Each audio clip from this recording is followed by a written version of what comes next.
Hello, everybody from Fights with Friends. Hello, everybody from Mike Reviews It All. It is PFL 7, and we are live. Omar Nurmagomedov, Khabib's cousin, will be in the cage tonight. There will be a lot of implications as to the playoffs that are coming up very, very soon, by the way. Playoffs for PFL. This is the last PFL before the playoffs start. Tonight is all the implications of who will make the playoffs. What's going on, Quincy? Khabib's cousin already fought. What the fook? Are you serious? What's up, Faulty? How you doing, man? They had him on the prelims? Are you kidding me? Are you messing with me? Quincy's messing with me. Please be messing with me. I don't think Quincy's messing with me, though. What's going on, guys? Thanks for following me over to this channel. First of all, so I'll get into a little bit of what I'm doing over here in a minute. This is my non-MMA channel generally, but now my live streaming. I'm looking at the stats. Crap, it sucks, man. But there's still a lot of fighting left to do tonight. I'm going to key you guys in live, actually, for about the next hour. I'm going to have PFL sitting up here live. And then live reaction to the fights that start at 6 p.m. Pacific. But let's get into the actual damn fights right now.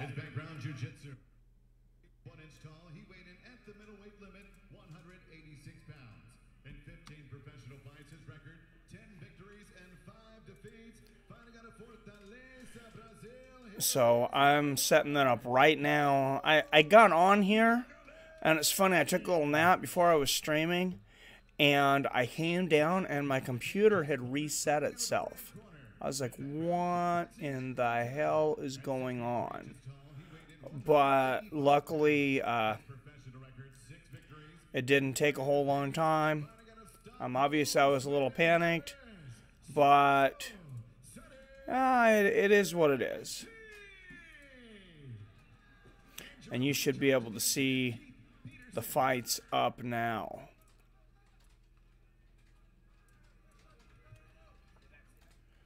So I'll move my own self to the little bottom of the screen here.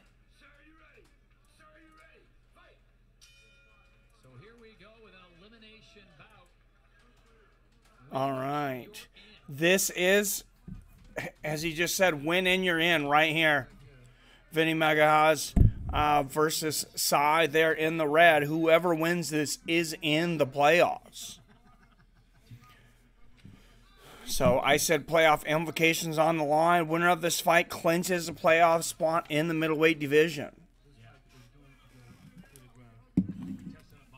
And you got two hard-hitting middleweights in there right now. Exchanging great leg kicks there. Live from Atlantic City, New Jersey. This PFL tournament has been everything I expected and more. I have been thoroughly impressed.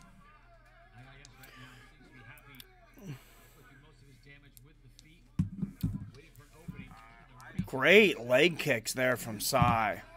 Oh, and Magalhaes goes for the takedown there.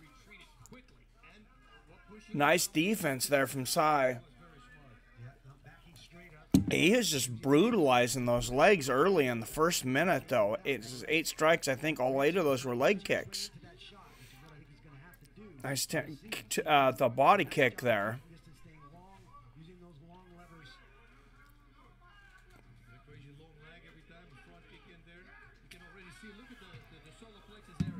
Bam. Nice, nice freaking body kick. What's going on, everybody? Who's here is from Fights with Friends. I am.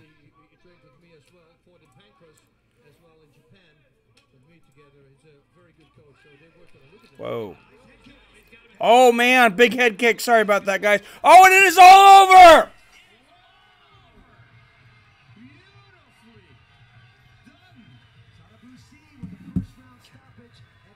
Wow.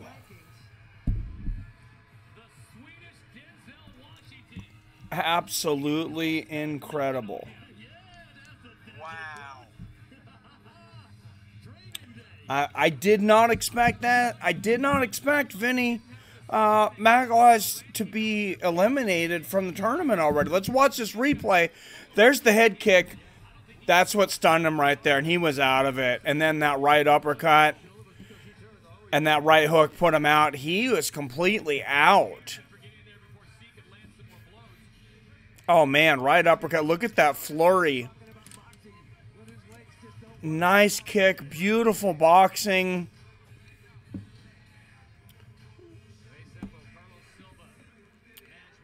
What a way to announce his premiere in the playoffs of PFL. Sabadu Sai. 10 leg strikes landed at the beginning of that fight. Switched it up. Got Magalhaes looking at that high kick, or that low kick, and came up with the high kick. Fooled him. And Magalhaes is gone. What's going on there, Ross in Scotland? How are you, my friend? Have a beer for me over there in Scotland. Where's everybody at, and what's everybody drinking tonight? Actually, I'm saying that. Usually I have a beer in my hand and a mic on my stand, but I got to be up for work at 3 in the morning, to be honest, so I'm drinking a little bit of Rockstar. I took about a 40-minute nap before the stream. And Magalhaes still out of it. That's not Vinny Magalhaes, though. That's Kai. That was my mispronunciation there. Vinny is in the light heavyweights. These are middleweights, but anyways, what an exclamation point on getting into the playoffs for that man.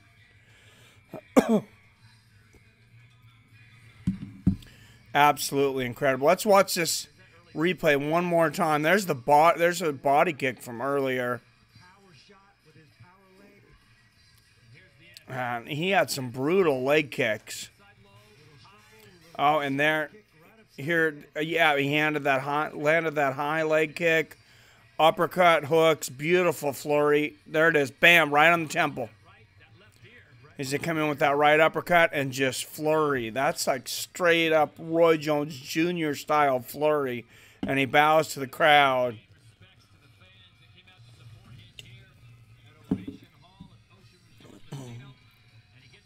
Those of you that haven't been watching this PFL tournament up to this point, man, you missed some great fights, but they're just getting into the playoffs, so you're here just in time.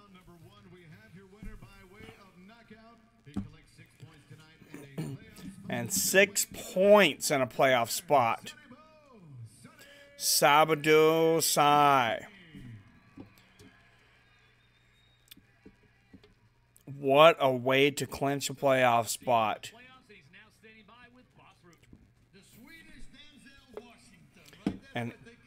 And in there with one of the greatest MMA fighters of all time, Mr. Boss Rutan.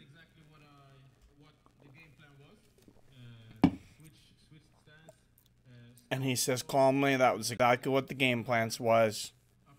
The game plan was switch it up, throw those leg kicks, throw the body, get him waiting for the leg kick, and smash him in the head. Brilliant performance.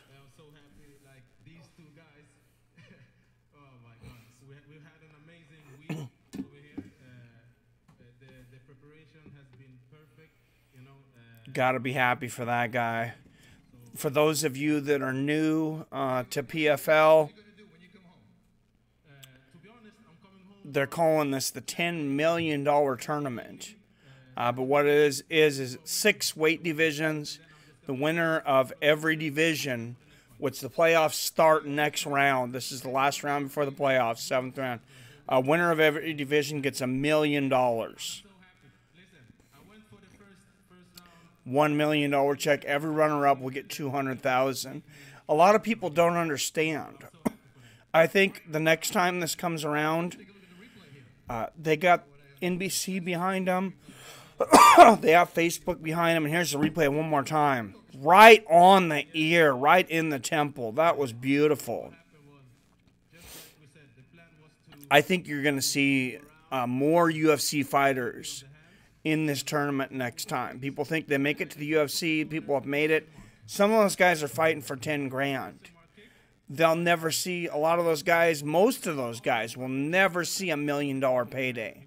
And I know it's not just for one fight, but it's $1 million for winning that division, $200,000 to the runner-up. And if anything, what a way to announce yourself to the MMA world. There's several guys that, you know, that are strangers to American fans that are already making a name in this tournament. And, of course, we've had some UFC standouts. You have Jake Shields in this. You have Rick Story. You have Syed Nurmagomedov, Khabib's brother, making his announcement to the U.S. crowd, as well as tonight Khabib's cousin, Omar Nurmagomedov. So 2 Nurmagomedovs in this tournament. Khabib times as the arena is virtually empty. And that's been the case in almost all of these. And Rex Harris, this middleweight playoff bracket is an absolutely destructive bracket. Rex Harris, absolute animal. Magomedov looked incredible. Umalatov, powerful. John Howard, of course, he's a former UFC standout. Had a brilliant performance in his last win. Yeah, big money. Boxers get paid $1 million a fight. Here's the thing, though, Swan. You see the fighters that in boxing that make $1 million a fight, but it's very few and far between. You don't see the fighters that make $1,000 a fight, $800 a fight. And this happens in boxing all the time. And there's the breakdown coming up at 6 p.m. That's going to be on NBC Sports Network. Mike Kyle, Paul Brownlee, Magomed Idrisov, Sean O'Connell. He has been great. He's picked up 5 points already. And everybody that you see here that has 0 points is fighting for their playoff lives tonight. This is the only guy in tonight. And he's looking to get higher ranking tonight. Fighting out of Jeremy Horn's Elite Performance. Shout out to my friend, the great Jeremy Horn. He's got about 170-some fights. UFC veteran from the very beginning. A lot of people don't know Chuck Liddell fought Jeremy Horn in his MMA debut. And Jeremy's still out there.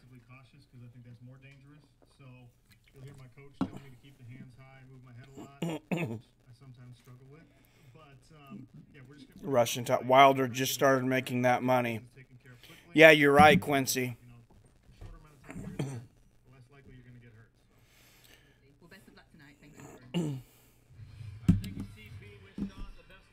All right, and Sean O'Connell, he'll be fighting later tonight. And you see 6 of the 8 spots tied up so far for the light heavyweight standings.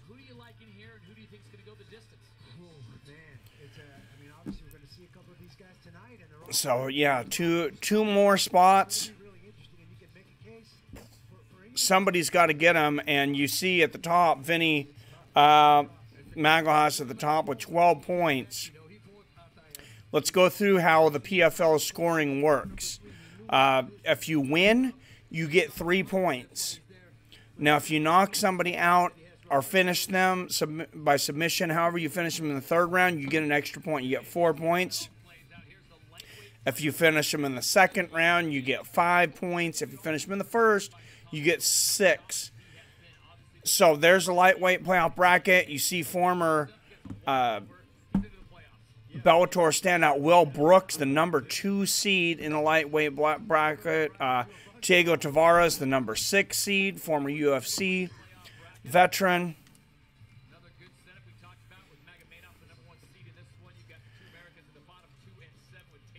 Man, you got some good guys going into this, and I love the way that they did this with the seeding. So you're rewarded for getting those knockouts. If you get the points, you get that number 1 seed, and there you go. There's the middleweight bracket as it would stand right now.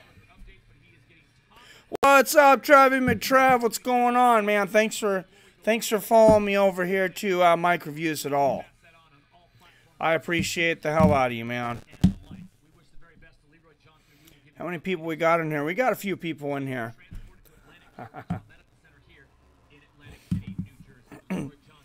But so this is going to be where I'm streaming from for a little while.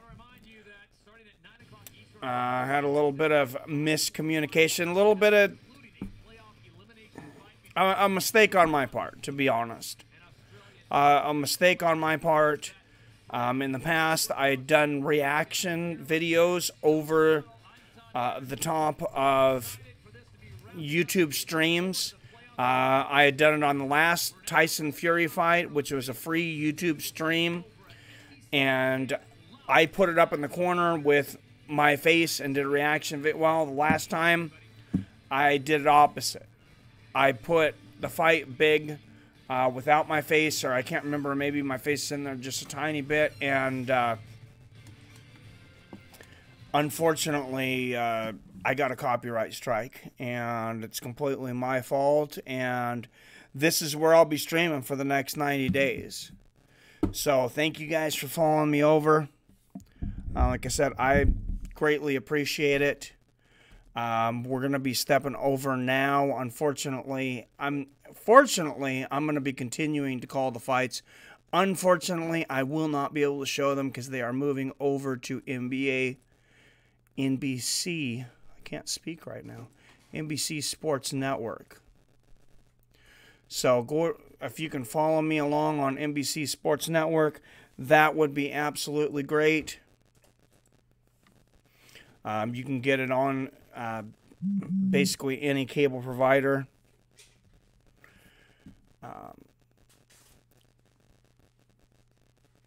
And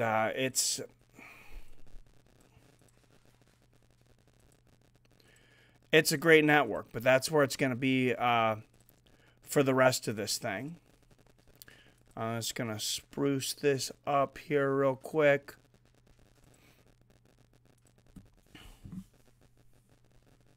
You think UFC, you get pay-per-view points if you're champ. Very few people get pay-per-view points, and that's the thing. Like I've heard, I know Demetrius Johnson, 11 defenses, and he's never gotten pay-per-view points. Of course, Conor gets pay-per-view points. They're talking about, I've heard Khabib, they're talking about him getting 0.75. And then possibly, or excuse me, 0.75 for every sell after 500,000 pay-per-views. And then everything over 1 million, he would get an entire point. And I believe that is, don't quote me, but I think it's a percentage of the entire pay-per-view purse. And then Conor gets obviously a significantly bigger purse.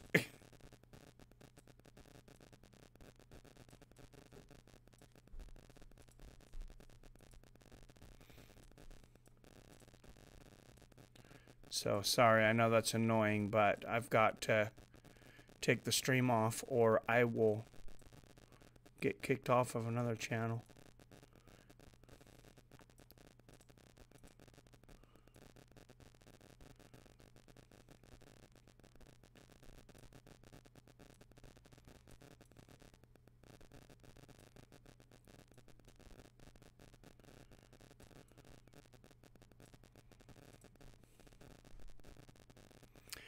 All right, and like I said, it's moving over to NBC Sports Network. So if you haven't used your free trial over there, go over to NBC Sports Network also. You don't have to put in any information. They will give you, I believe it's a 45-minute or an hour free trial. It will just start from from whatever your IP address or whatever it is, you'll get a free hour there. So, and then DirecTV, Steam, all those guys, they always got something going on. Some kind of, free week. DirecTV Now has got a free week going on right now. So, yeah, I want to see some guys get paid in the UFC, though, for sure. What do you guys think about the Nate Diaz thing? I don't know how many people on here watched my video on Nick Diaz, his brother, Nick Diaz, jury, and the Nevada District Attorney today determined that there was not enough evidence to proceed in the hearings against Nick Diaz. And according to Nick Diaz's own lawyer and several people familiar with the situation, there was never any evidence of any wrongdoing from Nick Diaz, and that's very sad. And it appears that this troubled young lady, made all this up to get attention. Apparently there was some jealousy, something with a former girlfriend. She was maybe a former girlfriend, and it was all about jealousy, and that is very sad. But that's unfortunate. That's the world we live in sometimes. But I can't wait to see him fight soon. I want to see him fight Anderson Silva again. I think that would be absolutely incredible.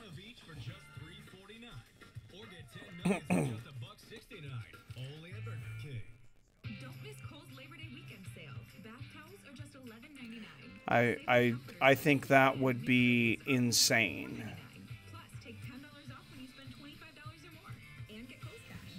But man, I feel bad for Nick for having to go through that in the public eye.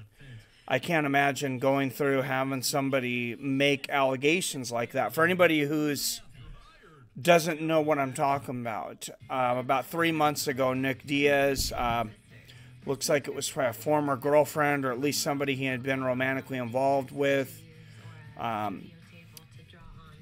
filed charges against him for assault, saying he had given her a black eye, he had fractured her hip, he had strangled her. He was looking at a possibility of 3 felonies, and the district attorney listened to it, the jury listened to it, and they decided there was absolutely no reason to go on to prosecute this case. Luckily for him, it didn't get to the prosecution stage. So not only was there not enough evidence to convict him of anything, there wasn't enough evidence to try him of anything. But the sad thing is an accusation like that comes out and you can't live it down. That there's some people that will always believe that something happened, that there was something there. And I had heard rumors, because I know people inside the fight game, and they've been telling me for a long time, hey, this lady's crazy. This lady, she just wants Nick Diaz. She's jealous. She's disgruntled. All these different things. And I didn't report those things because, God forbid, I be wrong. Magomedov versus Bohan Velichkovich, coming down to the cage right now for that question of when will the fight start. They're coming down to the cage right now. Who should Nick fight first? Honestly, Anderson Silva's coming back right now. I would love to see the rematch. What's up, Jason? Something wrong with your friend that fights a friend's account? Yes, sir, there is. Unfortunately, my streaming is suspended for 90 days. And you're a moderator over here, Jason. This is where I'll be streaming, unfortunately, for the next 90 days. Oh, nice takedown there from Magomedov. Magomedov in the blue, Velichkovich in the black if you're watching this live. Otherwise, I'll be here for the play-by-play live reaction. And Velichkovich from the bottom there going for a leg hook, but Magomedov throwing him off easily.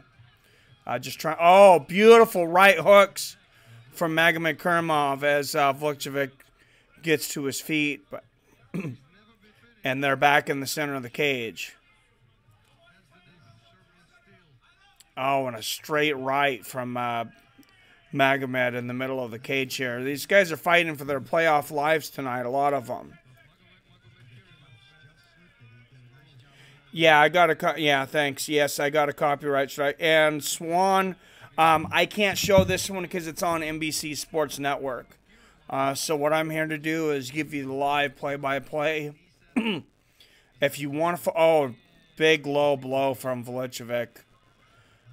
Man, he got Magomed right under the sack with the shin, unfortunately. And of course, Magomed will have it to 5 minutes, but he says, "Let's go." Touches gloves and right back at it. Now we'll see if oh, nice body kick there from Velichkovich, and Magomed answers back with a straight right. We'll see if there's any retaliation from Magomed on the low kick. We've seen that in the past sometimes. Somebody will get kicked in the groin. They touch gloves, but they're like, hey, yeah, it's all good, but I'm a kick in the groin too. Oh, Velichkovich gets a takedown, but Magomed immediately grabs a guillotine. He might have this. This looks pretty deep. Magomedov with a deep guillotine out of the rubber guard here. Oh, and he's still, and he just flipped him over once. Whoa, once you get that flip like that, oh, nice job of Velichkovich. Magomed flips him over and has on the top. Velichkovich removes the wrist, though, and gets out of it. Velichkovich pulling the rubber guard and getting up now. Now they're back on their feet. Oh, nice knee to the face from Magomed there. There are no elbows in PFL. That is a strange rule in this. But nice knee to the body there from Velichkovich, and Magomed coming back with a right uppercut to the body as they exchange strikes against the fence here. And Velichkovich's got a cut in the middle of his forehead. Doesn't look like it's going to be an issue to stop in the fight unless it gets deeper. It's not above the eye. Velichkovich going for the throw here, getting his leg in there, going for an Uchimata or a Ochigari. Now he turns Magomed's back around, lands a couple uppercuts from behind there. I can't watch it. I live in Europe. Sorry, Swan. Get a free 7-day trial of Sling and watch the whole card. What is Google? Oh, it's Sling, SLING. So check that out. I'm not sure how it works over in Europe. I'm pretty sure it's over in Europe too, though. Straight left hand from Velichkovich. That was nice. Actually, in Europe, you should be able to get a Facebook stream, I believe. Don't quote me on that, but I'm pretty sure outside of the United States, they're showing the entire thing on Facebook. And as I talked about earlier, Sometimes fighters will retaliate with the low blow. I don't know if that's what that was, but now Magomedov gets the shin kick right in the groin there. Looks almost exactly the same as Velichkovich. So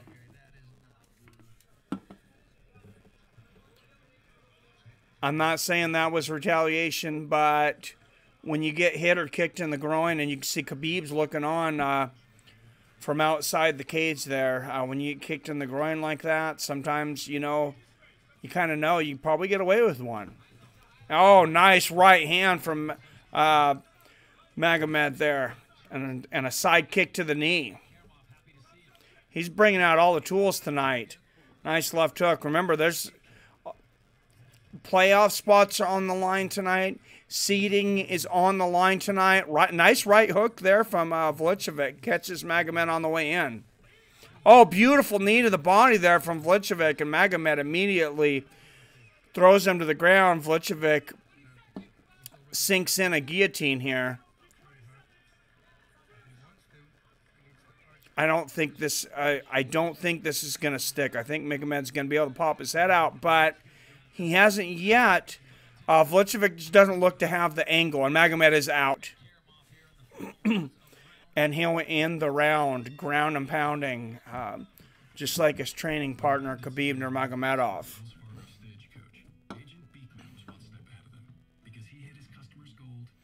What's up, Aaron True? Sean O'Connell's fighting tonight. If you haven't seen him fight, he's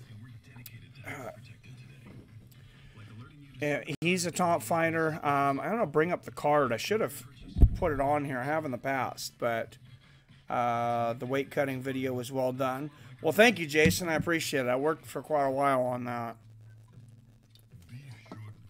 Even if it got me in a little bit of trouble with the UFC. The XM radio host. Well, thank you, Aaron True. I appreciate that. Let me bring up the fight card here.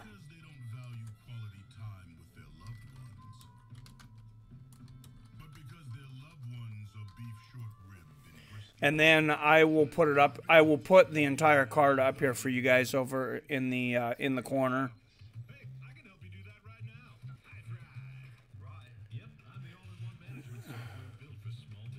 Oh, and there it is as I go into Tapology. The first thing at the top of the page is Nick Diaz saying, I'm ready to get my fight career back on track. So who do you guys think, who do you guys want to see Nick Diaz fight? Who do you think he should fight? Who do you want to see him fight?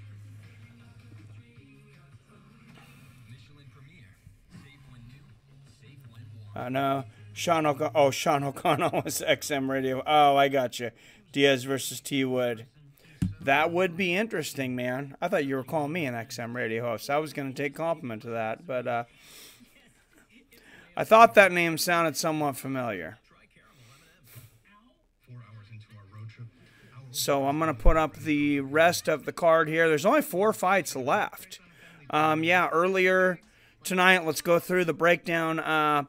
Mo DeReese defeated Leroy Johnson, first round KO, 2 minutes 25 seconds. Nurmagomedov defeated Robert Hale by unanimous decision. Omar Nurmagomedov, Khabib's cousin, defeated Sian Kakharamanov. A lot of hard names to pronounce in this. Sorry, by unanimous decision. Emiliano Sordia defeated Jason Butcher by 16-second KO in the first round. And I was sleeping through that one, unfortunately. The first one we got to see here was Sadabu Sai versus Kai Magalhaes. First round knockout, and that was impressive. And I'll put up the fights here in the corner. But so this is the second round of Magomed Karimov versus Velichkovich, and Velichkovich's got Magomed down one more time here.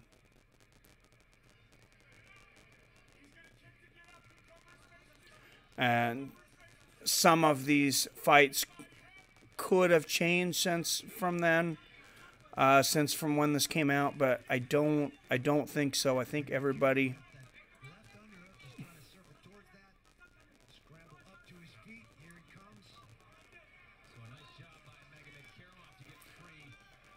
Magomedov pops out. Great job of popping back up.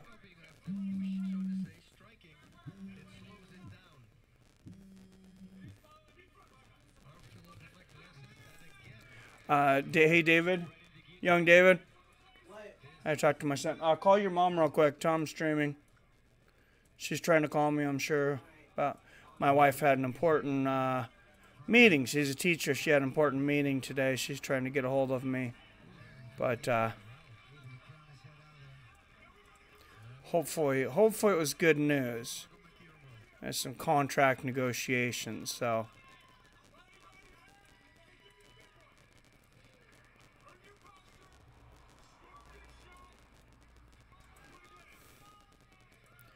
Alright, that should not have taken that long. Sorry about that, but we're going to get this quick schedule up here. As we return to the beautiful Ocean Resort Casino on Atlantic City's famed boardwalk. We still have business to take care of here with Magomedov and Velichkovich in the middle of round number 2. This one's scheduled for 3, and still to come in the welterweight division will be Ray Cooper III taking on Koosh next, here live on NBCSN.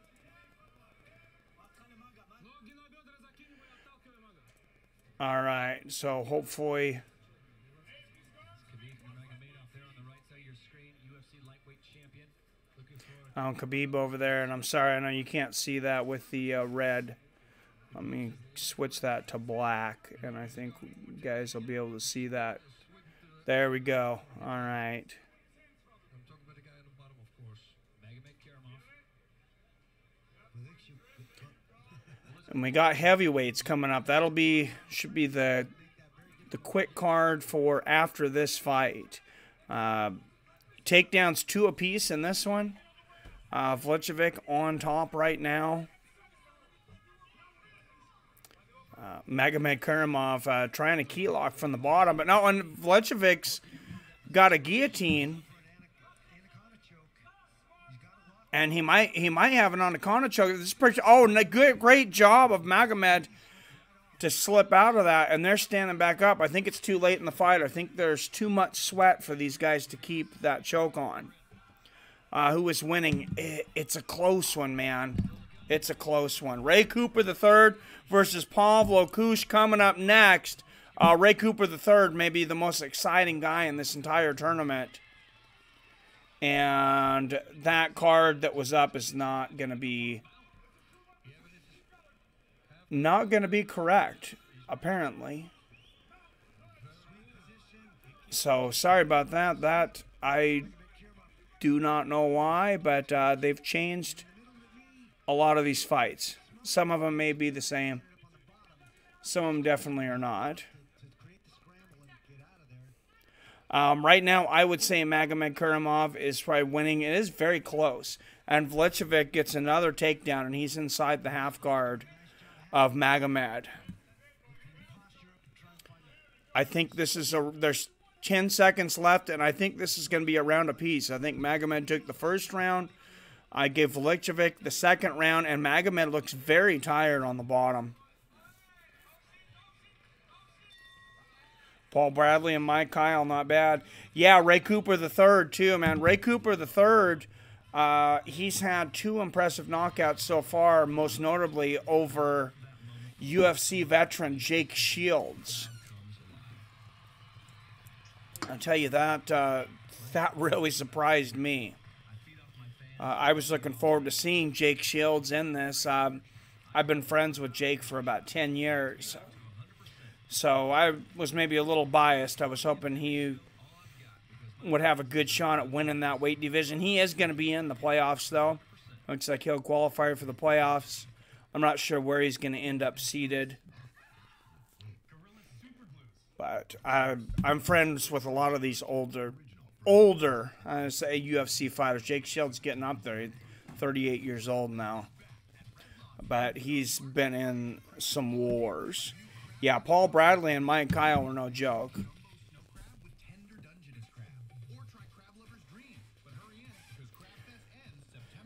But there's just something to these tournaments when these guys are fighting and they know, you know, like I said, you got $10 million on the line for this tournament. $1 million in every weight division. I mean, it's like a lottery. A lot of these guys haven't made that much money in their entire lives combined. So, and there's a lot of guys out there that are still in the amateur ranks, or the ones that are fighting from other countries. The messages I get, the emails and messages I get on a consistent basis from fighters in other countries would blow your guys' minds. Especially a lot from the area that we're starting to see from Dagestan. I get a ton of messages from gentlemen and a few women over in Nigeria, Somalia, a lot of good boxers and strikers over there asking me, how can I become an MMA fighter? And I've been telling them, hey, you know, you got to try to get into a good camp, but if you got the skills, honestly, this is your best shot right now. If they didn't get into this tournament, I tell them, try to get into the next PFL tournament, because that's your big shot. All right, third round, and this could be for the playoff spot. This round right here, I have this at a round apiece. Nice body kick from Velichkovich to start the round. As I said, Magomedov was breathing heavily out of his mouth to begin that last round. Playoffs begin here on October 5th on NBC Sports Network. And they exchange shots in the middle of the cage there. Nice right hooks by both men. Magomedov 19-5 coming into this. Velichkovich 16-6. And looking on Magomedov's corner, Khabib Nurmagomedov coaching him from the outside. This man is coaching so many fighters. What a guy to have in your corner and as a training partner. And it works both ways. There's just a hotbed of talent coming out of that area of the former USSR and of Russia right now. Beautiful straight right hand there from Velichkovich, though. And so many talented fighters coming out of Dagestan in MMA and in boxing. It's hard to keep track of them. Nice leg kick there from Velichkovich.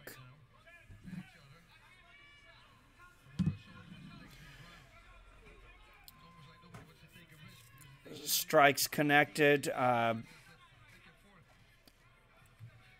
they have Magomedov landing more in the first round. Velichkovich more in the second. And Velichkovich goes for a flying knee. Misses there. 3:20 left in the third round. Nice straight right down the middle for Magomedov. And like I said, I believe whoever wins this round will win the fight. Velichkovich going for the takedown. Nice stop by Magomedov, but Velichkovich lands a knee to the stomach there. Magomedov's going to have some offense here, though. Not just the takedown defense. And they're open again, and Velichkovich immediately goes for the takedown again. Oh, great 1-2 by Magomedov.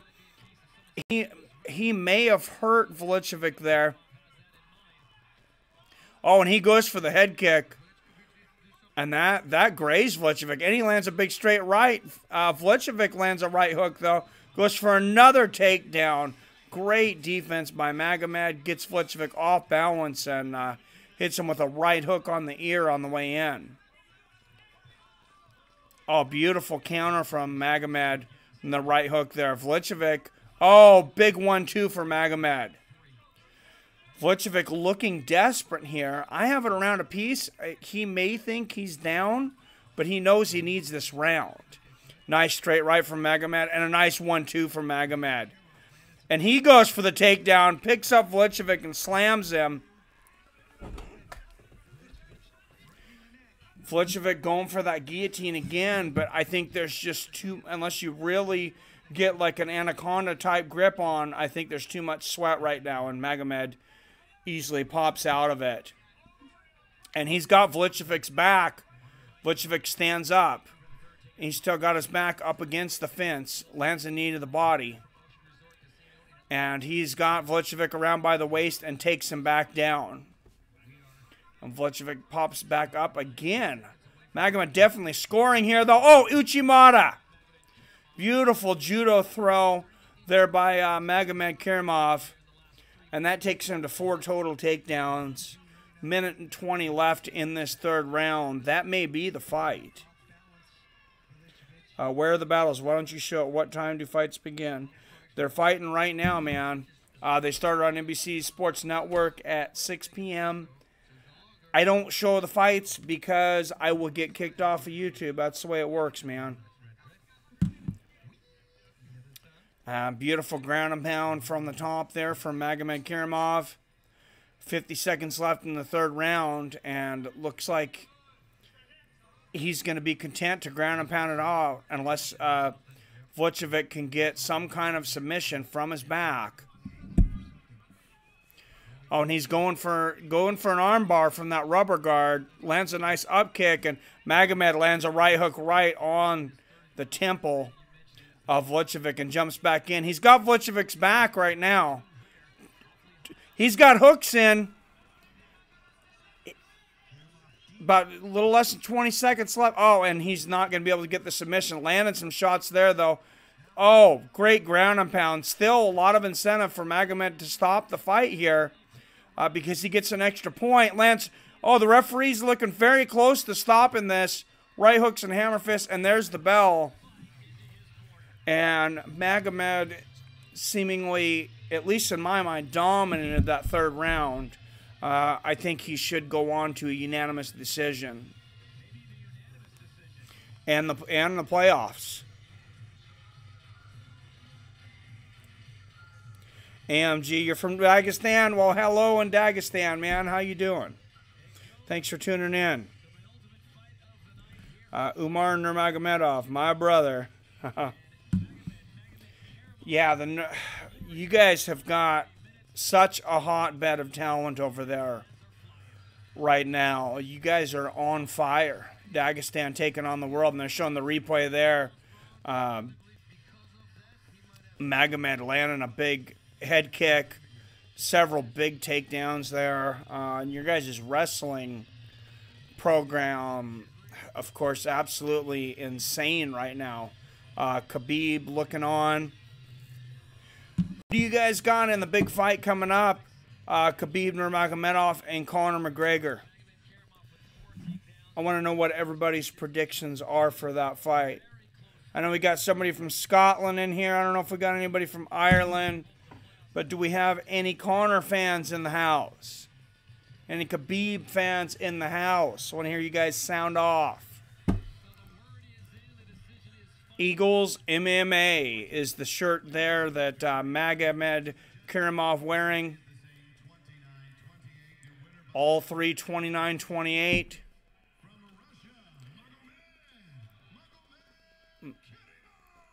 And that's going to be a win for Magomedov. Nurmagomedov, winner by unanimous decision, awarded 3 points in the PFL standings. And out of Russia, they should be putting up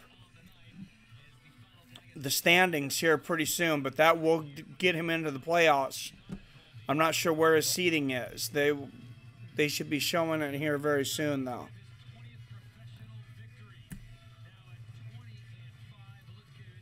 What's up, Swan? I will be here for UFC 229, my friend. Friend to you, greetings from Dagestan from our fighters.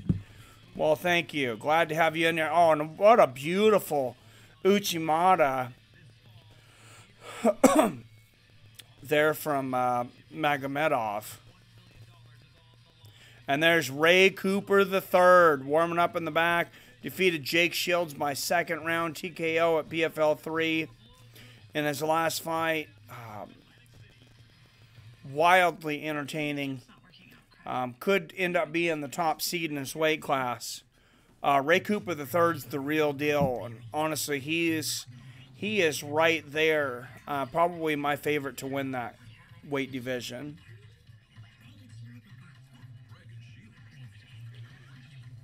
McGregor versus Justin Gaethje.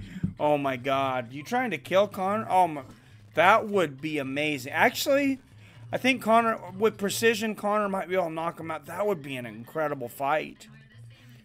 I never even thought of that. I know Justin Gaethje's 2-2 now, but God, he's the best 2-2 fighter in the history of the UFC, is he not?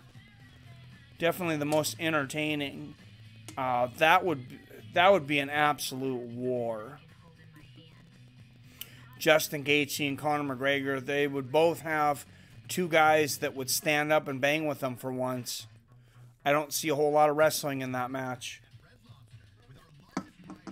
Justin Gaethje looked absolutely sensational against James Vick on Saturday. First round knockout. I cannot show the actual fight. That's a good way to get kicked off of YouTube, and they'll get you like that. I mean, it's like a couple seconds. So, unfortunately, you know, if I could, though, I would. Because I love you guys. I love doing this. But it doesn't do me any good if I don't have a channel.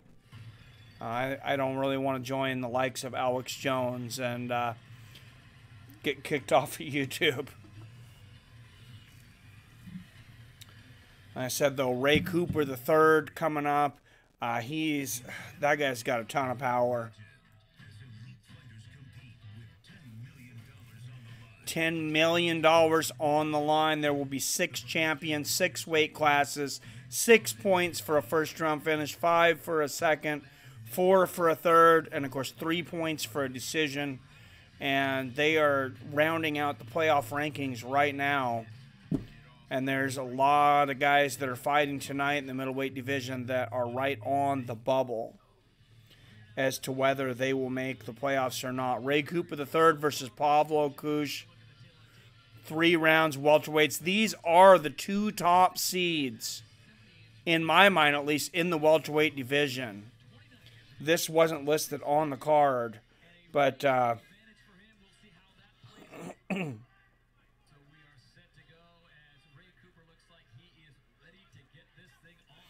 right, here we go. 10 points must system based on aggression and control. No knees to the head of a ground opponent. Unfortunately, no elbows anywhere, anytime.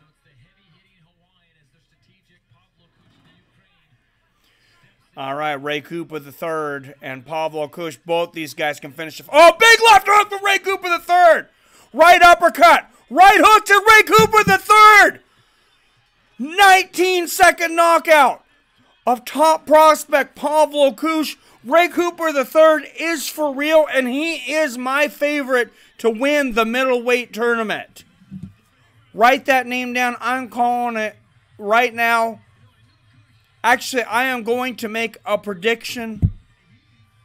Ray Cooper III will win the PFL middleweight tournament and the $1 million. You heard it here first. That's my prediction. Pavlo Koosh is a stud, and Ray Cooper III just obliterated him in 19 seconds. I'm watching the replay right now. Misses a jump left hook over the top to start the fight, but lands a counter left uppercut. It was a left hook to the body. It was a liver shot that hurt Pavlo right at the beginning. Then he lands a left hook to the temple, right to the jaw. We're going to look at it from another angle here. I'll walk you through this on the play-by-play. So right hook, left hook. Oh, it was a left hook to the chin, and then that left hook to the liver. And a couple more shots, and Pavlo Koosh just completely out of it. And a lot of people would say that maybe that's kind of karma. Pavlo Koosh getting a big win earlier in his career with a body kick to the liver. Tonight, Ray Cooper III.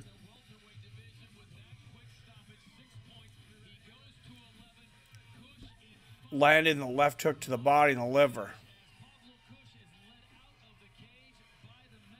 Wow.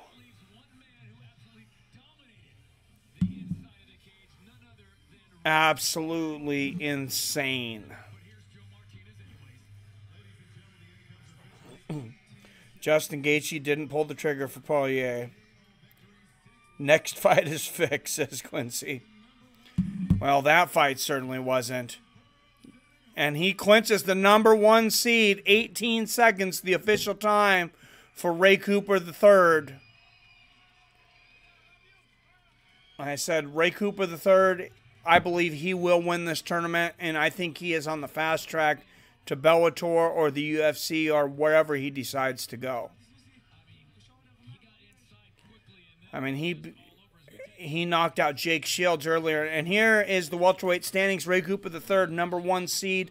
Underneath him, João Zeferino, Magomed Kurimov, #3. Rick Story, #4. Pavlo Koosh, still with the #5 seed because he's got 5 points. So these two could meet again. Bojan Velichkovich, 1-1, 5. Jake Shields and Abubakar Nurmagomedov hanging on, tied for that 8th spot. Paul Bradley, of course, fighting tonight. Could knock off either one of those guys. And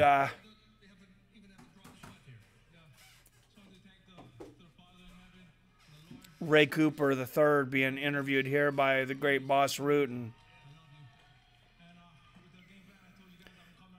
Quince's top seed in the PFL welterweight playoffs, and Ray Cooper III, he comes from a fighting family. His father actually fought Jake Shields twice back in the day. He came down to the cage when he was younger to watch his father.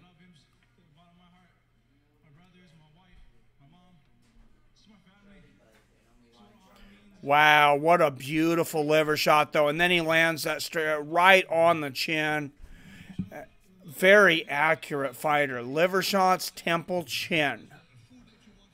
And it was the same thing with Jake Shields. He just hit him right in the right spot. And he says, I'm ready to get right back in the gym on Monday.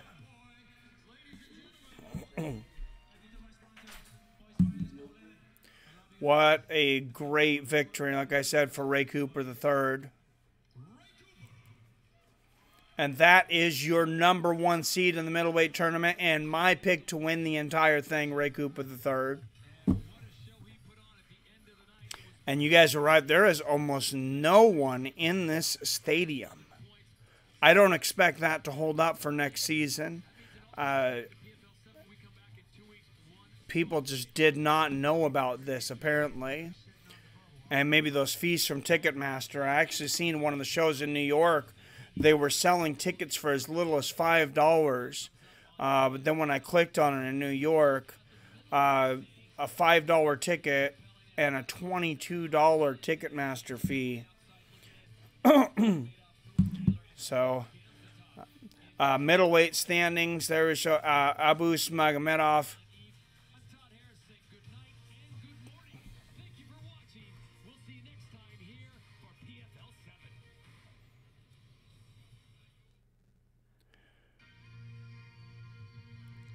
On the top there, and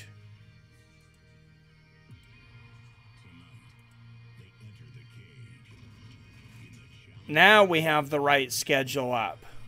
This is the main card coming up right now.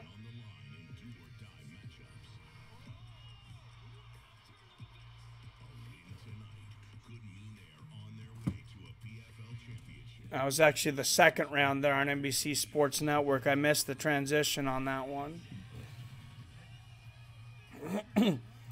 And Quincy, why do you think the next fight's fixed, Quincy?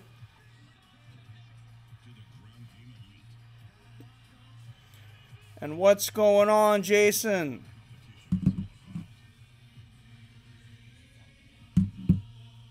Man, I'm going to take a quick break. Nobody go anywhere. I'll be right back. Big fight's coming up now. So what's up? Did you end up signing? What's the deal?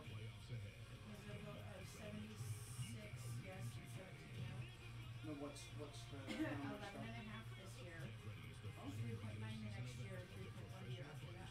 Oh, that sounds great. That's better than you were expecting, probably, right? Yeah, well, you know, the people that have been in this for a while, they said they've never gotten really more than a 3% or 3%. I was surprised there was a little surprised there's 17 now. So, well, some people are never going to keep it What did you make this year as far as salary for the year? 59.5.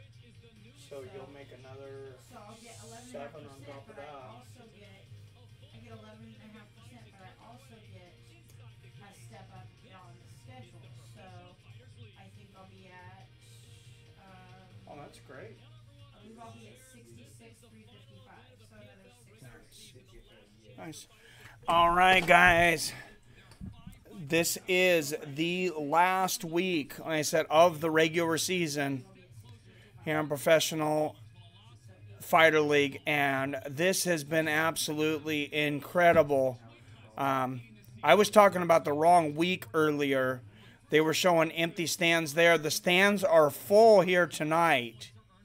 I'm watching it. There's just a few seats up in the very, very top bleachers that aren't full. Jamie Abdullah at plus 600. Damn. Well, we will see. This is not Japan, and this is not the Yakuza. But here we go. Lightweight playoff bracket. Nathan Schultz at the top. Number 1 will be facing Jason Case at 8. Wade versus Wantley at 4 and 5. Diego Tavares, number 6 seed, will face Magomedov. And number 2, Will Brooks, will be facing Rashid Magomedov. Of course, earlier in the night, Sai getting that huge first-round knockout. And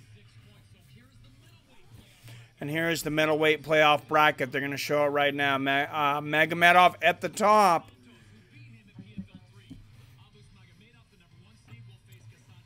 He'll be facing Gaston Umlatov, a dangerous guy for a number 8 seed. Bruno Santos fighting Sai at 4 and 5.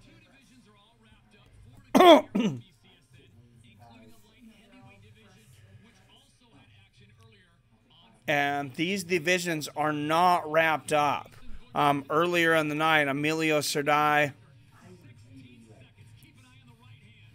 Boom. One shot. Emilio Serdai, right uppercut, first round knockout. Picks up 6 points. Light heavyweight standings, you got Vinny Magalhaes at number 1, Maxim Grisham number 2, Dan Spawn at 3, Emiliano at 4. And you got Smiliano Rama versus Jamie Abdullah. 3 5-minute rounds coming up right now. Sean O'Connell versus Bozagit Ataev, light heavyweights. Buziet out of Dagestan as well. There are a lot of Dagestan fighters out there.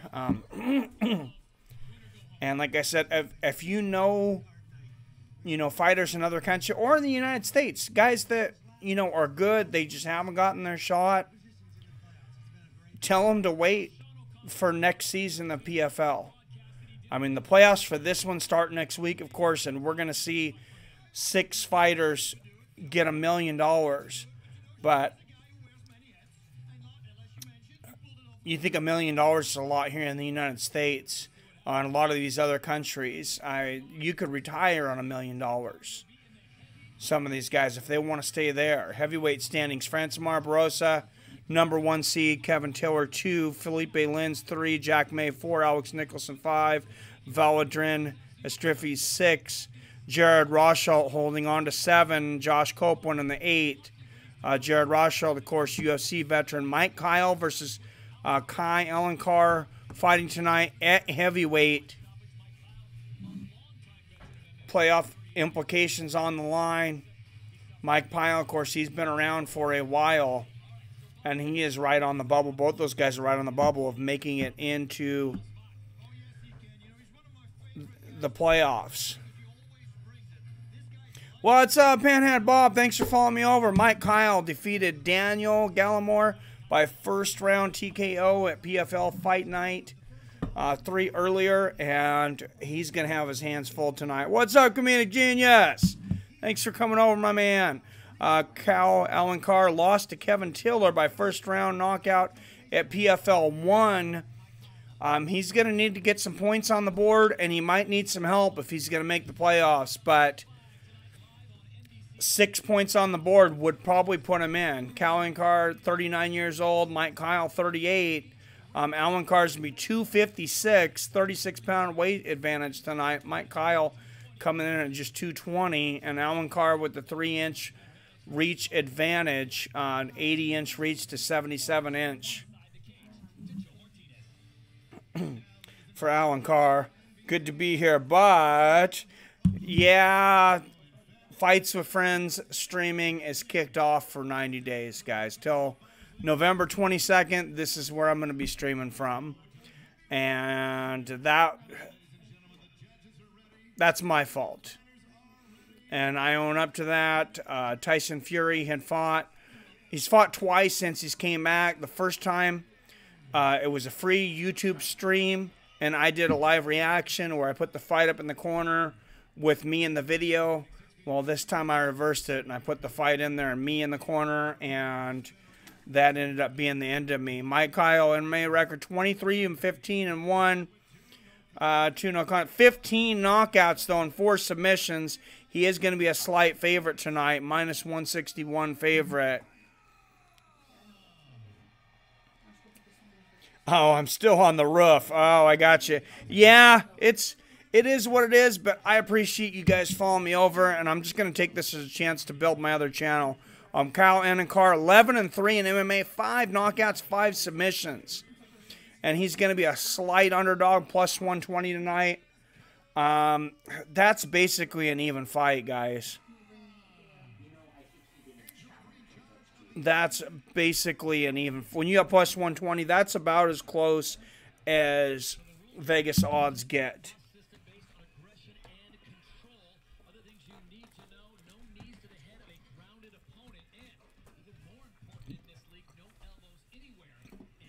No knees to the head of a grounded opponent, and no elbows, which is kind of strange here in PFL, but it is what it is. It's been a great tournament so far. Mike Kyle in the blue, Alan Carr in the black. Nice leg kick to start this out from Alan Carr. And we're talking about earlier in this tournament, you've seen some empty stands. These stands are full tonight with playoff implications on the line. Beautiful front kick to the body for Alan Carr. Oh, nice leg kick from Alan Carr. Oh, but Mike Kyle, big left hook over the top. Straight right and a big left hook over the top. Floors Alan Carr.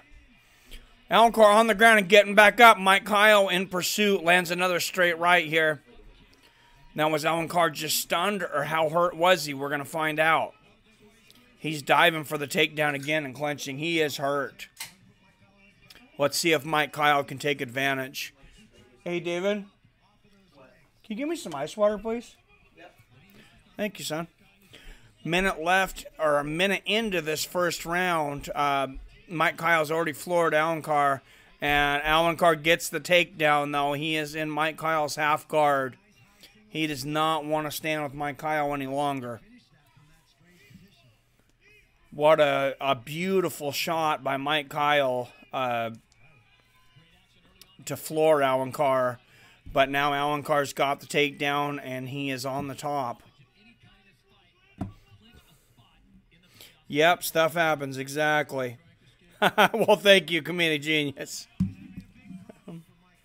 Oh, no, and Alan Carr has now got full mount, and he is raining down hammer fist, and he's got the back of Mike Kyle. Mike Kyle just turned back around, and Mike Kyle powers himself to full guard, but Alan Carr still landing right hands from straight up. Mike Kyle, even though he's only 220 pounds, I say only, big right hands there from Alan Carr. He is a very muscular 220 pounds. He's a very strong guy. For those of you that have watched this live, nice right hammer fist from Alan Carr on top and right hooks. One of the things that PFL does great that I really love is they do a thing called the ref cam. Well, they'll switch over to a view from the ref. And I think you can see sometimes you can see things from a better angle. And Alan Carr's got Mike Kyle's. He's almost got his back again. He's trying to get hooks in. He's got his hands around his waist here on the side. This is not a good position for Mike Kyle as Alan Carr lands a right hook from the top here. Thank you, young David. Oh, and he stepped back over to the mount. Oh, and he's got a Darce choke here. Kyle's got his elbow in between here. I believe he's blocking it off for now. But he may not be able. Oh, wow. Kyle was a strong guy, but it looks like he almost went out there for a minute.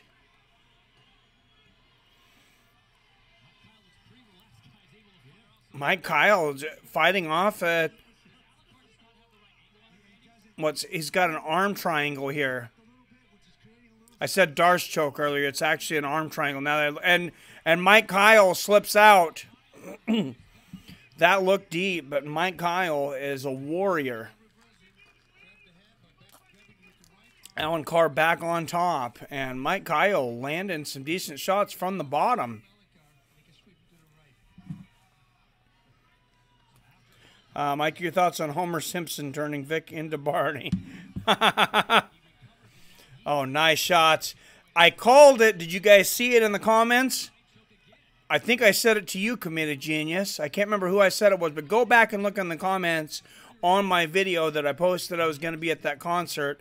I said, I'll enjoy the concert. I said, you guys enjoy watching Justin Gaethje knock James Vick out. Oh, nice turnaround by Mike Kyle when he flips Alan Carr over, and now he is on top in Alan Carr's guard. Oh, and he's got some big ground and pound. Nice right hook, left hook from the top. Hammer fist from Mike Kyle. Alan Carr's expended all that energy, and now he's going to have to expend the fury of Mike Kyle for the next 25 seconds. Mike Kyle getting his money's worth here, landing some hammer fists and left hooks. Alan Carr with a triangle attempt here. Mike Kyle just throws his legs off and continues to land big right hooks at the bell there. I say that's first round for Mike Kyle. What a great round, and Alan Carr is breathing heavily. Remember, he's carrying around 256 pounds. And let's watch the replay from that first round. Big left hook right on the chin from Mike Kyle. Mike Kyle, excuse me, not Mike Kyle. Floors Alcantara. And then Alan Carr goes in, gets the takedown.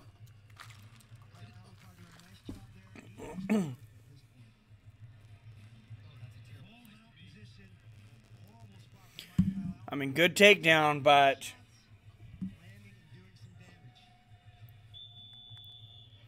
great shot from Mike Kyle.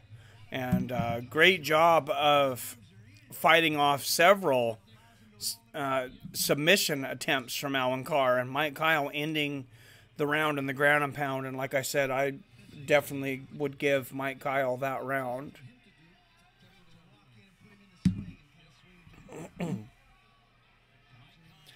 All right, second round in this heavyweight bout. Playoff implications on the line. They touch gloves. Mike Kyle moving forward already, and Alan Carr is sucking wind. Oh, big right hand from Alan Carr, and Mike Kyle was down. I think it might have been more of a slip, but Alan Carr lands a right uppercut. And if Mike Kyle is not hurt, this is the kind of fight he wants. Oh, and he lands a big left hook over the top. He says, you want to bang? It says, that is my game, sir. Big leg kick lands for Kyle, and Alan Carr lands a couple of big hooks over the top, but Mike Kyle swinging for the fences. Oh, big right hand from Alan Carr. He is exhausted, but these two heavyweights are just slugging it out in the middle of the cage. Alan Carr goes for the takedown now, and he gets it. Few boosts from the crowd. They wanted to see some more of that slugging. That was exciting for as long as it lasted. Alan Carr back on top in the half guard of Mike Kyle.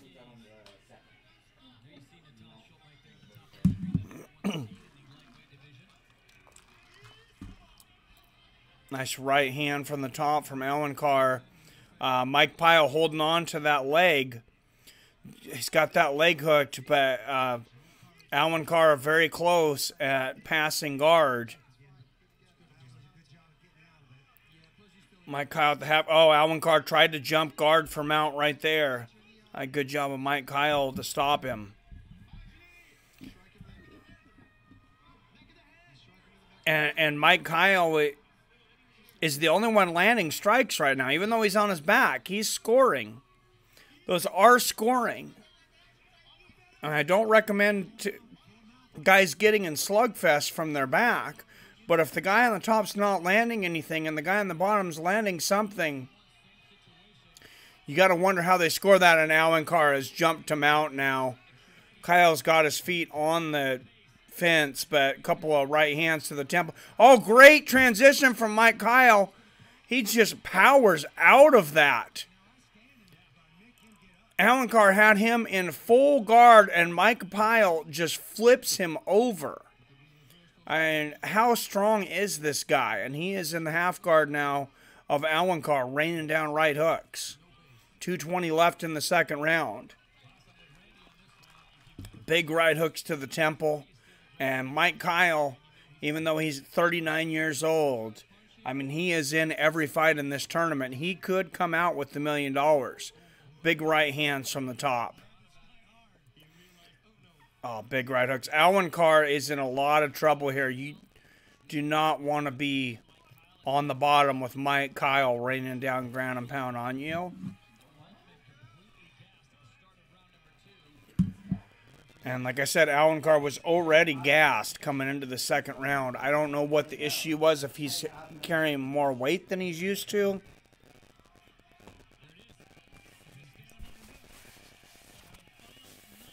And they're going to stand him back up for the top final 90 seconds. Mike Kyle was on top, but this is what Mike Kyle wants. Alan Carr is... Oh, he lands a big right hand, and the referee stops him, and he says, wait till I call you in. Well, this referee's a rookie. You don't wait. Fighters don't wait for permission. Oh, big right hand right on the chin from Alan Carr. And Mike Kyle lands a big right hook. Kyle now going for the takedown. And Alan Carr ends up on top, and he's in the mount. Both of these guys are absolutely exhausted. They were trading haymakers in the middle of the cage, and now Alan Carr on the top landing the ground and pound. And I don't know how to score this round right now with 35 seconds left. This could be anybody's round in these last few seconds. I would lean towards Mike Kyle, but Alan Carr is on top again right now, and he's going for an arm triangle. And he may have it in this time. 10 seconds left, though. It looks like he might run out of time. This is going to be a very hard round to score. Well, and for those of you that have watched me on Fights with Friends in the past, all the fights I've called, I've only told you that I've called one round that I wanted to call a draw, and that was in the Henry Cejudo versus Demetrius Johnson fight, and I'm going to call that last round a draw, 9-9. So I have Mike Kyle up 19-18 heading into the third round, and they're showing the replays from last week of two-time judo gold medalist Kayla Harrison. And of course, last week she got her second MMA fight, second finish, and she's commentating tonight.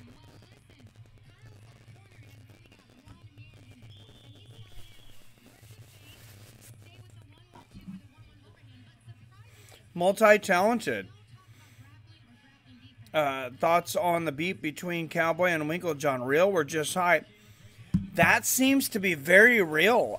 You guys didn't see Donald Cerrone left Winkeljohn's camp, and they've been training verbal barrages in the media.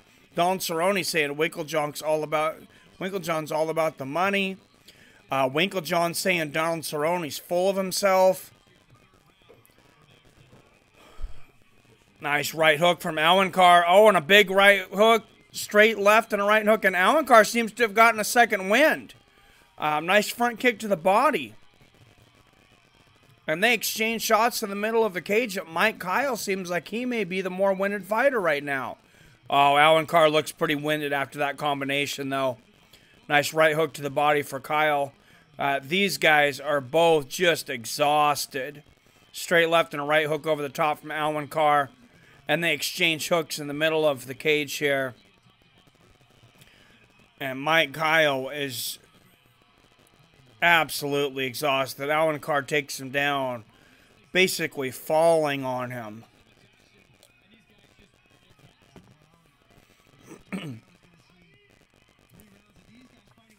And Carr takes full mount. And these guys, both sluggers, but they're heavyweights, and they're almost 40 years old, and they've been throwing bombs in the middle of the cage. And, you know, there's no mystery as to why these guys are tired. And Carr going for the arm triangle here again. Kyle's got his elbow in here. This is kind of a strange angle here that Carr's trying to get this in from. And they're using the PFL ref cam, which gets me a much better look. I can see that Mike Kyle does not look like he is in trouble right now. He's got that elbow in there. That is such a great tool, that ref cam, especially for when you have submissions and you can't see exactly what's going on sometimes from the original camera angle, and they zoom in on that ref cam. Oh, nice ground and pound from the top there from Carr. He lands left and right hooks, and Mike Kyle from the bottom, I feel bad for him right now. He looks like he's like, man, I'm just ready to go home. Nice right hand from Carr there, but Paul Bradley versus Henderson. Ferreira, that's coming up next.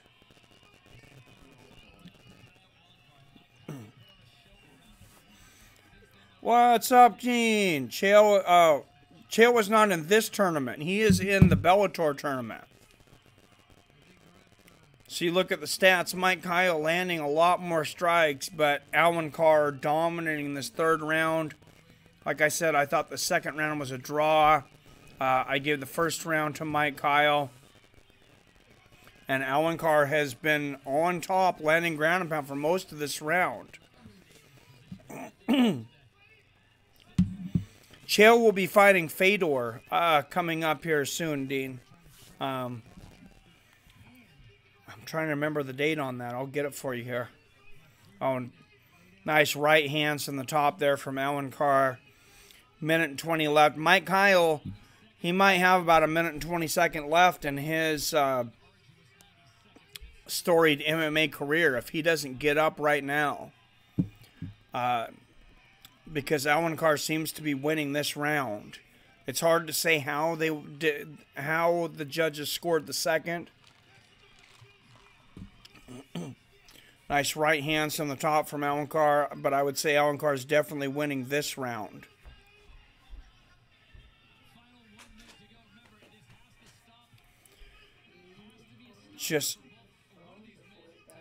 Just 50 seconds left, and they just updated me. They said one of these men have to get a stoppage to get into the playoffs.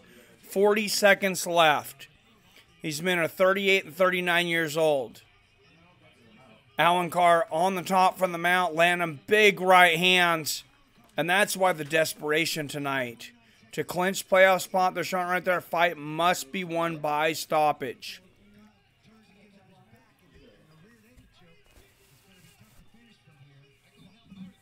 And I was a little surprised as to how many heavyweights came out for this, actually.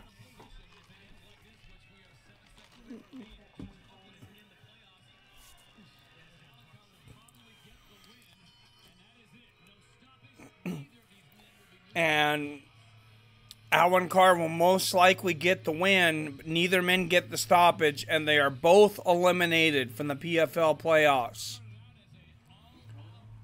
Mike Kyle and Alan Carr both eliminated from the PFL heavyweight playoffs, and that may be the end at 39 years old. That might be the end of Mike Kyle's historic MMA career. Almost 50 fights. I mean, he was definitely giving it his all. So Saturday, September 29th, talking Bellator, we got Gegard Mousasi versus Rory McDonald. God, that's an exciting fight. Champion versus champion. Two of the best pound for pound in both those weight classes on the entire planet, middleweight and welterweight, putting their belts on the line. And then you got Quentin Rampage Jackson versus Vanderlei Silva 4. What a night. Friday, October 12th, the next round of the heavyweight tournament, you got Matt Mitrione versus Ryan Bader. And then, it's interesting the way they got this. The next night,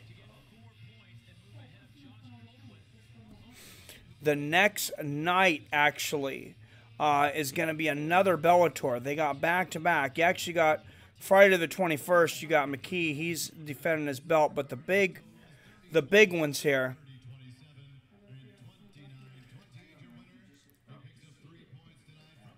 And these are all going to be for Alan Carr, but it's all going to be for naught because they are both eliminated from the playoffs.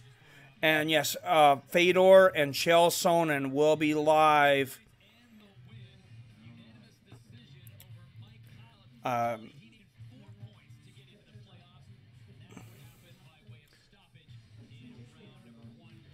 Saturday, October 13th. And they're fighting that one in New York. Friday, October 12th, out of Connecticut, Matt Mitrione will fight Ryan Bader. The next night is the next round of that Bellator tournament. You got Fedor versus Chael Sonnen.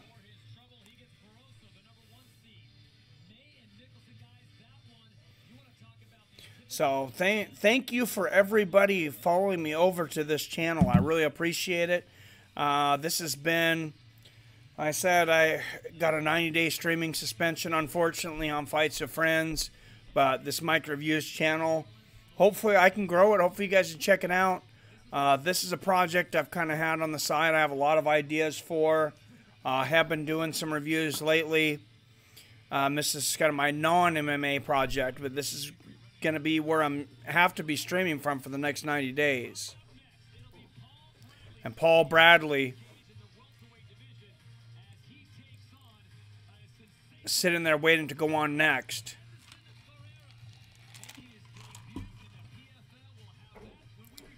He'll be taking on Anderson Barrera in his PFL debut.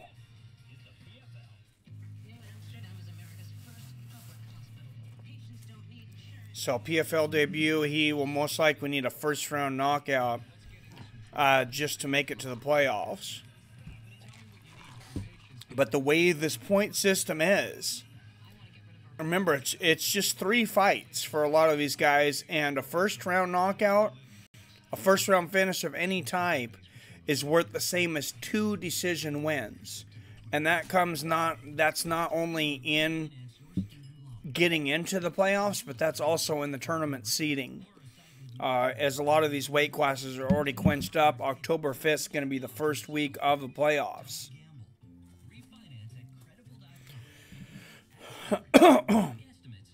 Comedic Gene says, Mikey, tomorrow you should review a bottle of Jack Daniels.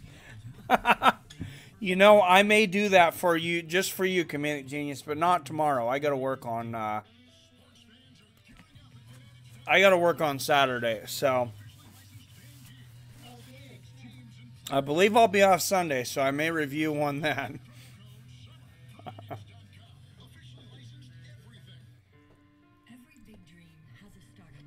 is it?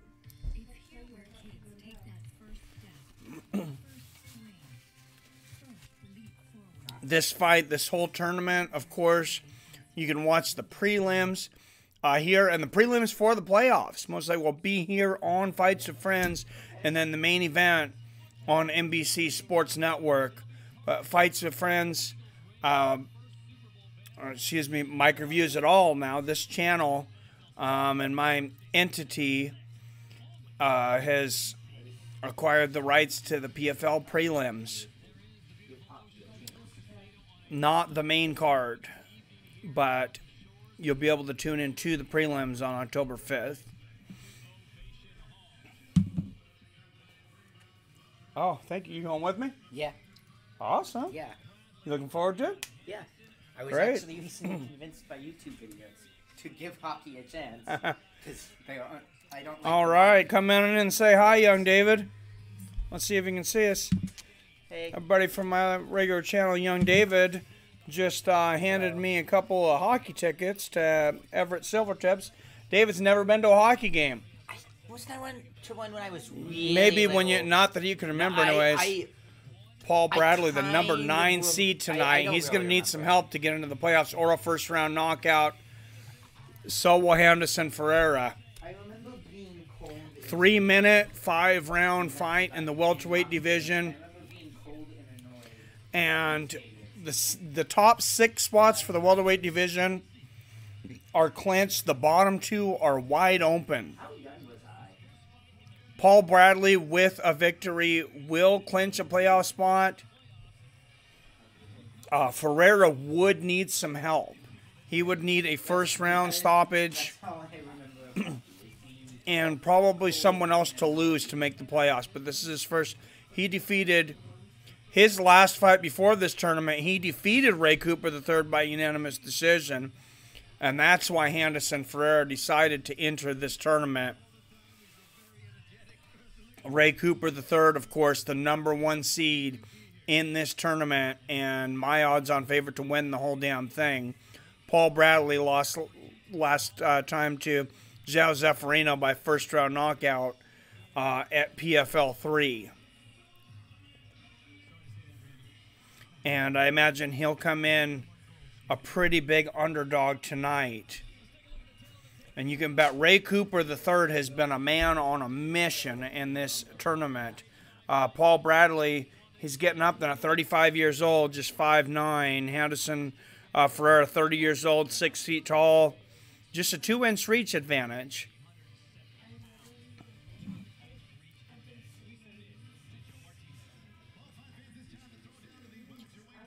Those fighters didn't want the finals. No, they did not. No. I'll make it tomorrow. Oh, fair enough. So tomorrow, review some Taco Bell and a post. Oh, my God. Mini Genius says hi, David. Henderson Ferreira, MMA record 11-1-1, 5 knockouts with a submission. He is the odds-on favorite tonight, minus 175 favorite. A lot of that due to, of course, he's already has a victory. His last MMA fight was a victory over the number 1 seed in this division. Paul Bradley, 23-9, 8 knockouts, 7 submissions. Just a slight underdog tonight at plus 125. I would make him a bigger underdog.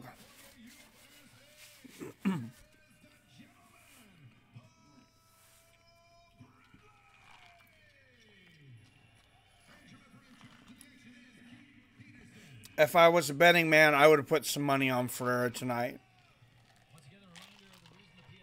I think he's going to be too much for Paul Bradley.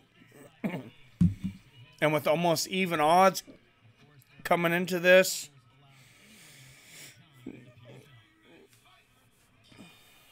and they touch gloves. And this is Ferreira's first fight in the PFL.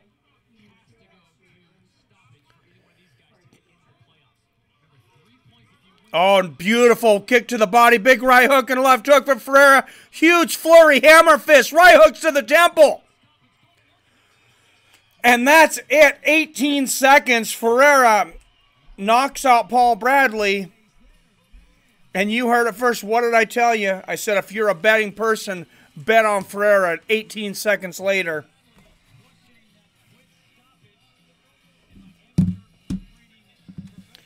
That was incredible.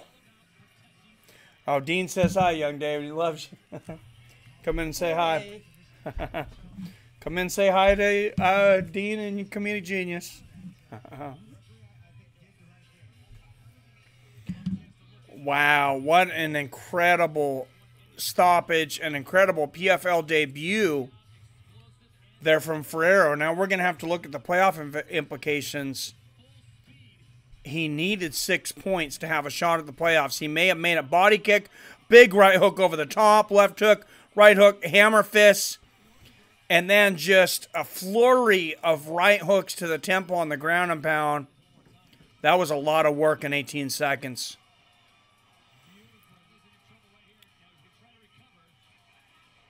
Absolutely staggering striking performance by Ferreira. And earlier tonight, I said Ray Cooper III would win the middleweight tournament. I was very confident about it. I'll tell you, if I had money on the line, I would be a little more nervous after watching that performance.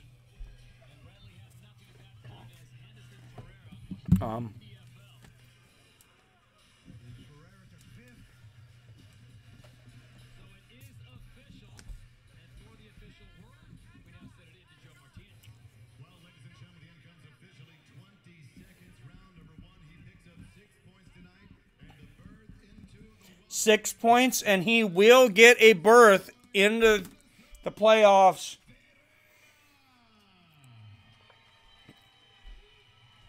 Henderson Ferreira, we may have seen the birth of a new star tonight in Henderson Ferreira.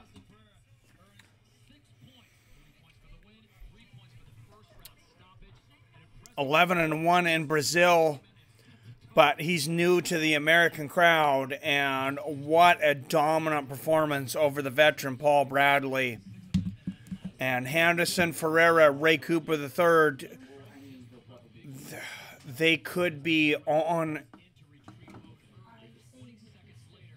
a warpath to face each other. Henderson Ferreira could end up being that number 8 seed.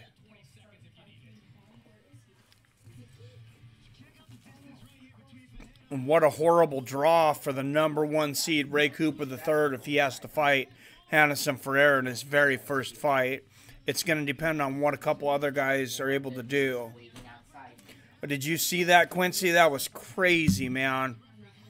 Henderson Ferreira is the real deal. Beautiful body kick, started it all out.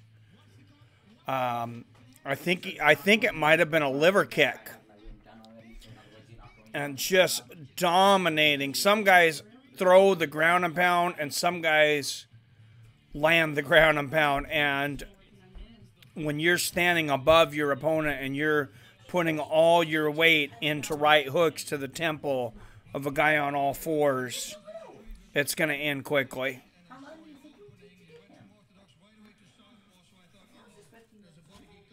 Absolutely incredible.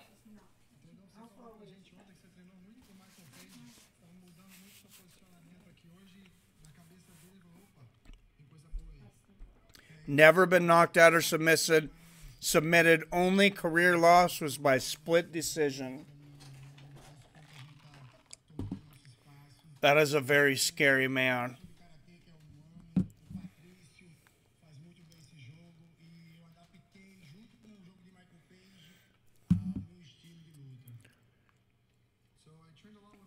So he said he's been trading a lot with Michael Venom Page. That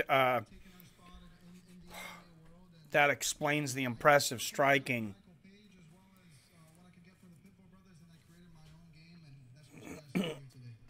He's been training with Michael Venom Page and the Pitbull brothers.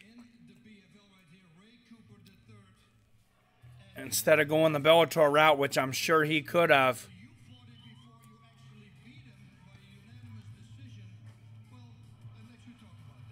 Oh my God, they're showing the replay of Ray Cooper the third knocking out Jake Shields.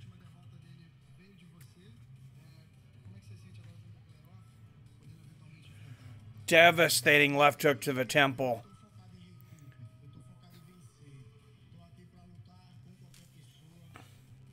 And then, of course, Ray Cooper III took out Pavlo Koosh in the first round.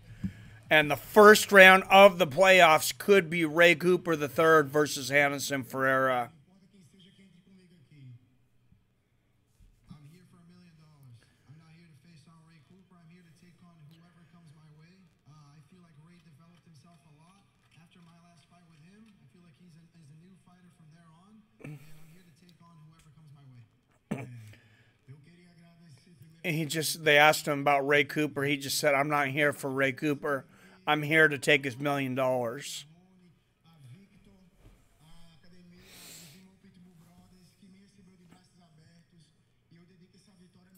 And that's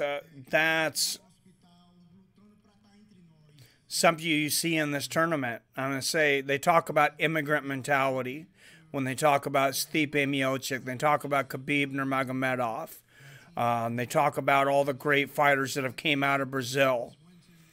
And you have some of these people that don't grow up with the same advantages that we do here in the United States. You know, in Brazil and, you know, some places where they're going up poorer and they see that $1 million paycheck. And that's why you see so many fighters immigrating from around the world for a shot at $1 million. And there is the welterweight playoff bracket. The first round will be the rematch between Ray Cooper III and Jake Shields. Second will be number 4 and 5 Rick Story versus Handsome Ferreira. Magomed Karamov versus Pavlo Koosh will be number 3 and 6 seed. Number 2 seed will be Jay Zeffirino versus Bao Velichkovich, who won tonight. Jake Shields will get a shot at Redemption's welterweight playoffs begin October 20th. If Ray Cooper III and Ferreira both win their matches, they will meet in the second round, but they both have hard roads. Ray Cooper will have to beat Jake Shields again. And Handsome Ferreira would have to pull off a victory over UFC veteran Rick Story. Anyone know Jake? I believe Jake is 38 now. How old is Jake Shields? Jake Shields is 39. 39. I knew he was getting up there. Magomed Idrisov versus Alexander Bezerra. Featherweights, 3 rounds coming up next. That featherweight division is not set yet. There are 2 playoff spots on the line.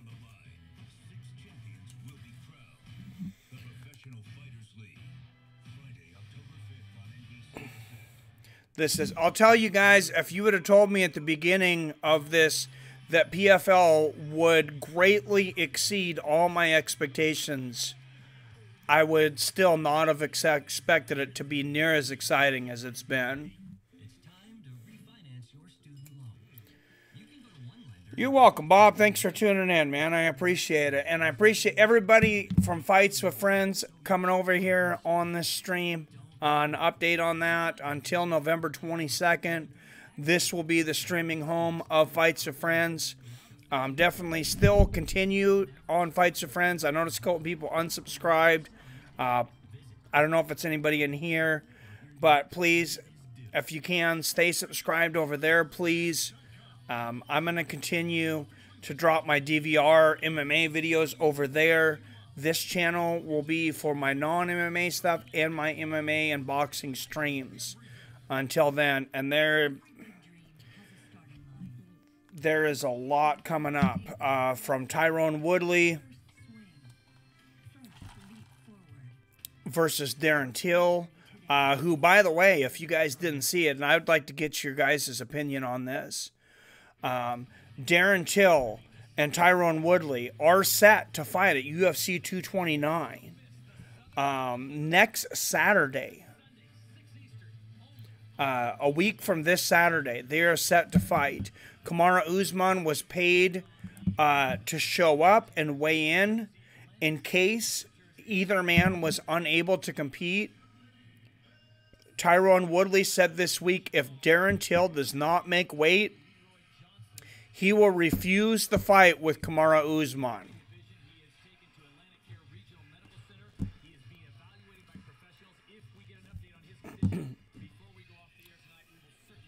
So take that for what you will.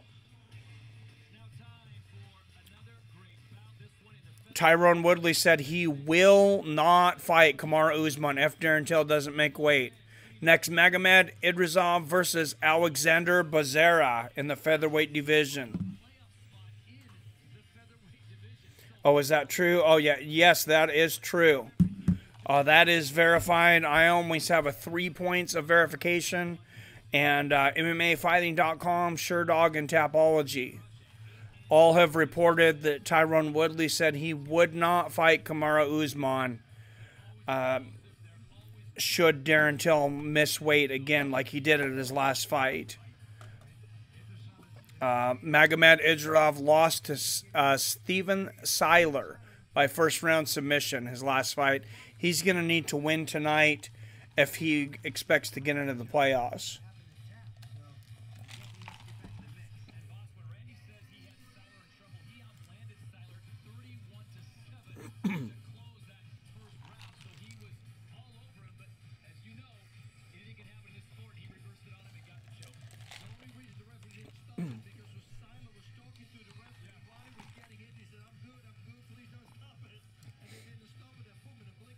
Alexander Bezerra defeated Sam Toomer by second round TKO in his last fight.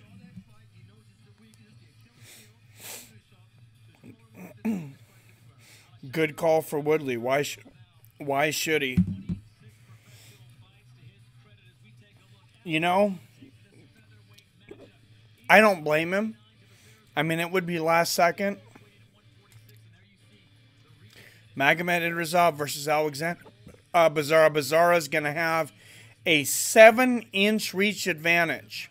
These guys are the same height, but Bezerra at 5'8" has a 73-inch reach advantage. I don't ever recall seeing two fighters the same height and one fighter having such a big reach advantage. And you can see, just looking at him, how long Alexander Bezerra's arms are. He's 21-5 fighting out of Brazil. Unfortunately, I can't see his finishing rate because they're blocking it on NBC with ticker tape at the bottom. So great job, guys. But Magomed Idrisov, MMA record 8-2. Now he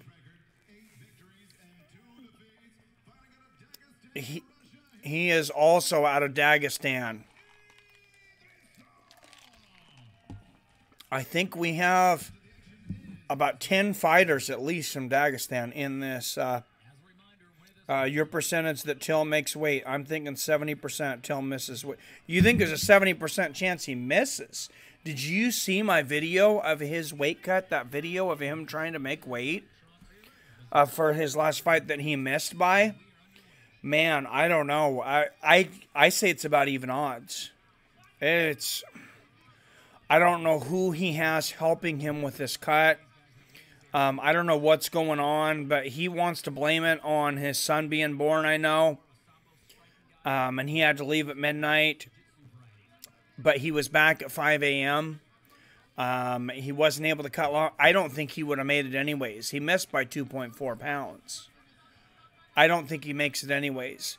Of course, Darren Till coming out controversially later and saying he doesn't care about his kids. He doesn't care about his family. He doesn't care about his wife. The only thing that matters to him is putting UFC gold around his waist. And, of course, he took a lot of criticism for saying that. But with that kind of dedication, you know, I would be a little more surprised to see him miss weight. I would say, actually, I'm going to go opposite you, comedic. I'm going to say 70% chance he makes weight. Oh, nice 1-2 over the top there from Idrisov. Bezerra throws a front kick to the knee, but nice counter by Idrisov.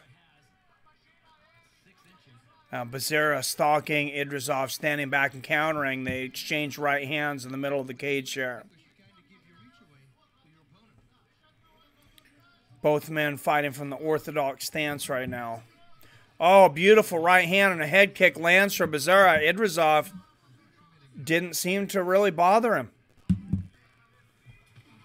Oh, big right hand over the top from Bezerra. They both land big shots there. And Idrisov has 0 points right now. He needs a big finish to get into this tonight. Alexander Bezerra. Oh, big right hand over the top from Bezerra. This is his PFL debut. 2 Brazilians come in tonight on the last round of the playoffs. Their first fights in the PFL with shots to make the playoffs. And Hanson Ferreira, earlier we seen 18 seconds clinched the 5th seed. If he can beat Rick Story, he'll get a rematch against Ray Cooper the 3rd, of course. The #1 seed in the welterweight division. Oh, nice leg kick there from Bezerra. And Idrisov, a lot of jabs and straight rights here. We've seen a lot of, this tournament has been a lot of Brazil versus Russia. There's a lot of Brazilian and a lot of Russian fighters in this. Oh, big left hook lands for Bezerra, and he puts his hands up and says, come on. Trying to draw Idrisov in. Oh, another big left hook on the chin. Idrisov is hurt. Front kick to the body lands for Bezerra, and he lands another straight right.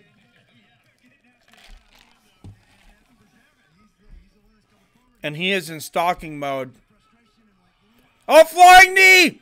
Flying knee for Bezerra and the right hand on the temple. It is all over.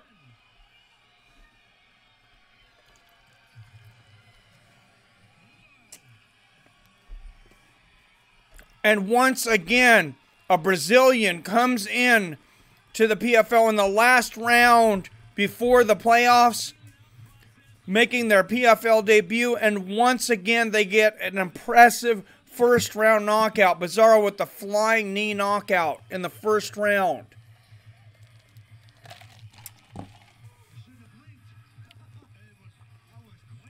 That was incredible.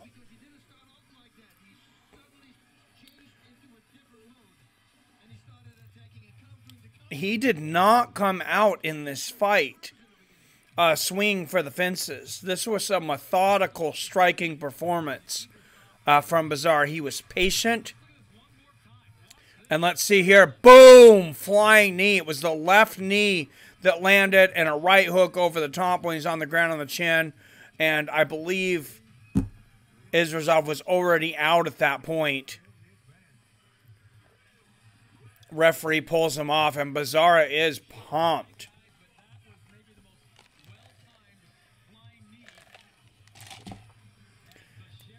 And that, oh my, right on the chin. Beautiful flying knee, and that is the best flying knee in the short history of PFL, and a big right hand on the temple afterwards, and one of the better flying knees that I've seen. That was very accurate. And he did it without grabbing the head of Idrisov, which is very impressive. That was crazy, Quincy. You watching that, man? That was nuts. Who's co-main on Woodley Till? Believe it or not, I believe Derek Lewis is back in there for that one. Or is that the next one?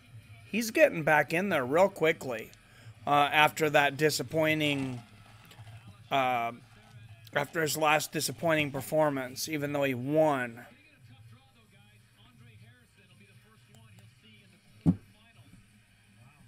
Oh, and he draws Andre Harrison in the first round. That's going to be a hell of a fight.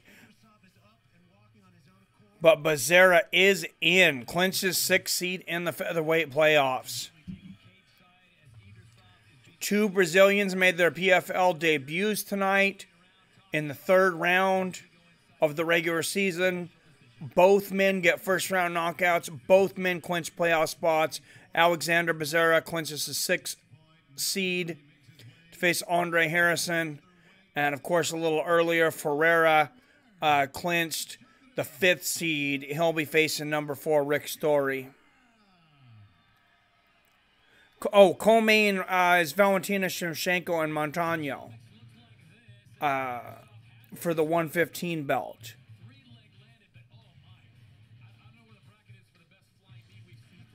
So I don't know why I forgot that. The rest of this card is... I really hope Darren Till makes weight because the rest of this card is somewhat weak. They still have Yair Rodriguez versus Zabit Magomed on the main card, but Yair Rodriguez is out. The UFC needs to update their site because he was injured.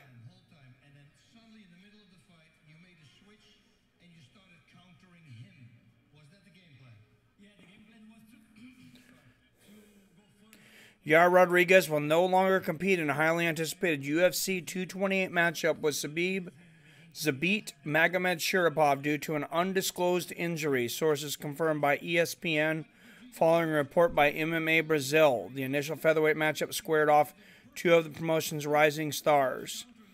And I want to say somebody already jumped in for Yair.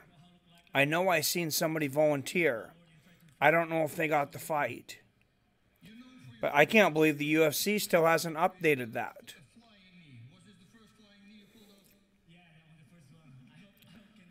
Bad deal on their part.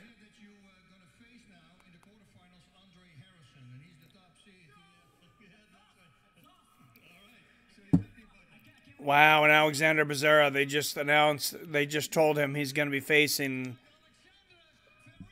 Alexander Harrison in the next round, or Andre Harrison, excuse me. He acted excited, but man, be careful what you list for. Steven Seiler, number 1 seed versus Ned Malgari, number 8 seed. Valia versus Almeida, 4 and 5, and then Andre Harrison versus Bezerra, number 3 versus 6 seed. You have Lance Palmer versus Mike Koga, number 2 and 7 seed. That's the featherweight playoffs. And like I said, they begin on October 5th. And I will be covering them here on Fights of Friends. Actually, on Mike Reviews at All. I keep saying that. But from those that you're coming over from Fights of Friends, this will be our streaming home until November 22nd. So make sure that you're subscribed to Mike Reviews at All. Make sure that you have notifications turned on so you know every time I go live. And I'll do some more. I'll make sure and do some more live shows, not just companions. Till will look really bad if he misses weight again, and he knows that. Yeah, for sure. Quincy, I think that would be a big motivator for him to get it together and make weight. Oh, for sure. I hope Woodley crushes him. I believe he does. I take Tyron Woodley in that fight big. I don't hate Woodley, but not a fan. It's genius. I've got to run back out and jump on the roof for a bit before it gets dark. I'll keep you rolling live here, though. I'm not a fan of Woodley either, but I don't care so much for Till. Okay, I'm out. All right, well, thank you, Panhead Bob. Enjoy the audio from On the Roof, sir.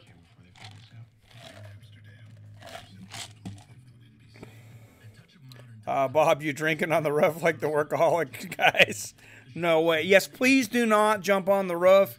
Panhead Bob, as I say as always, I love you, I respect you, and I do not want to see your fine ass fall off the roof.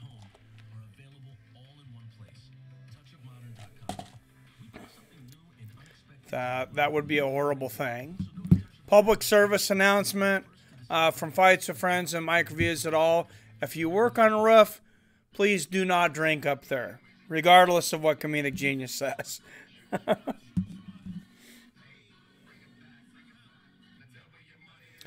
And we still have several more fights here to go to round off the playoffs, I think. We've had a couple of first-round finishes tonight here by Brazilians, both in their PFL debuts and both clinching playoff spots. An historic night in the young history of PFL, but I know I'll remember sharing this first season of PFL with you guys, and I hope it's the first of many seasons, and I hope you remember sharing it with me and all our friends here. PFL 8 will be Friday, October 5th. Then the next Saturday, they're going to jump right back in there, Long Beach, California, October 13th. Saturday, October 20th. So 3 weeks in a row, Friday, and then the next Saturday will be the 3 rounds of the playoffs, and then it will all culminate on New Year's Eve, 7 p.m. Eastern, 4 p.m. Pacific. Plan on spending it with me. You don't have a choice. Now, heavyweight playoff knockout, Ferreira Barroso, number 1 seed versus Josh Copeland. Number 4, number 5 seeds Jack May and Alex Nicholson. Number 3 and 4. They move too fast for me. The heavyweight brackets are set. And one of the biggest reasons that this tournament has ended up being so exciting, one, of course, that big payday out there.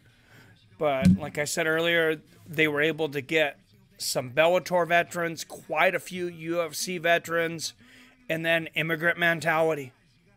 How many guys that we've never seen before. It came from around the world, from Brazil, from Dagestan, from Russia, and came in here and shocked the world and knocked off big names. Ray Cooper III, he's just from Hawaii. But sometimes that almost seems like they're a different country, being a little far off from us. But, man, he's been absolutely phenomenal. Jake Shields could still pull this whole thing off.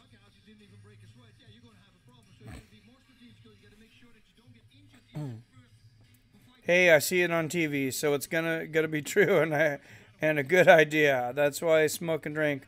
The commercial makes it cool. I know you're kidding. Says, hey Mike, do you by chance remember what was the first fight card you called on your channels?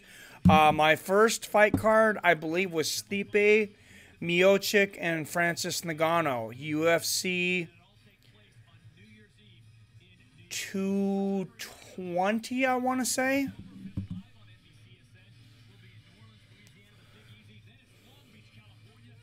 Thank you for stretching my memory. I'd like to go back and look at that and see how much I sucked back then compared to now.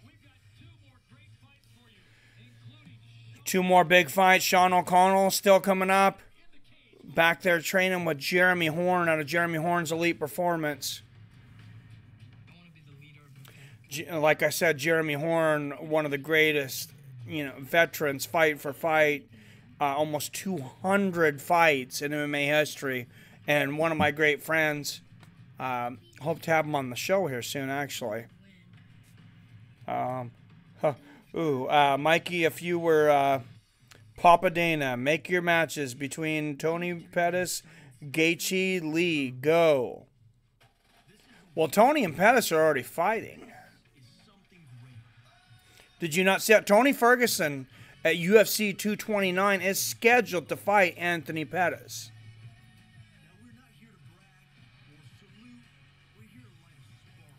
I believe that might have just been announced today. So I'll make this real easy. Kevin Lee and Justin Gaethje. The winner fights the winner of Tony Ferguson and Anthony Pettis. for a shot at the champion, the winner of Khabib Nurmagomedov and Conor McGregor. And there's your next 4 months of MMA.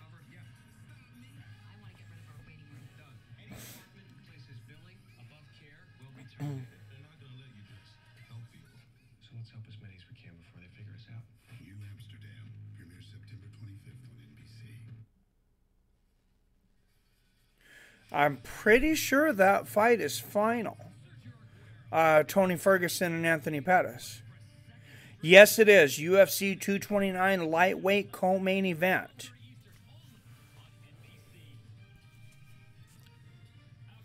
Wow, what a card that's going to be. Khabib Nurmagomedov versus Conor, the Notorious McGregor, and Tony Ferguson, the return of El Kukui versus Anthony Showtime Pettis. Damn. Light heavyweight standings. There we go. There's still 2 spots left and some guys fighting for it. Brandon Halsey, number 7. Bozovi get Atef, number 8. There's still 4 guys fighting for 2 spots. Sean O'Connell could get knocked out. He is 1-0. He's got 5 points, though. Not most like, well, he's clinched. He's clinched a playoff spot, but he's seated at number 5 right now. That's not guaranteed going into this fight with Bozget Atef, who's fighting for a playoff spot.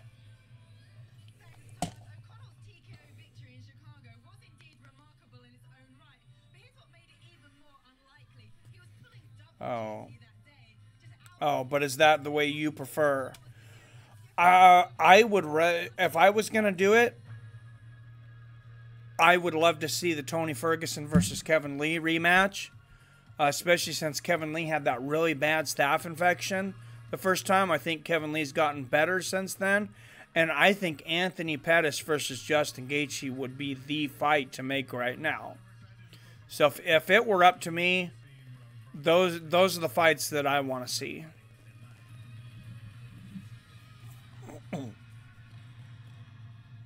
I would do Lee Pettis and Tony Gaethje. That is. That would also be. I think Tony's too smart for Gaethje, honestly. And I know he's coming off a big win against James Vick, but I don't know. Man, did they throw him into the fire out of the gate, though. 4 fights in the UFC. 2-2 with 6 bonuses now? Are you kidding me?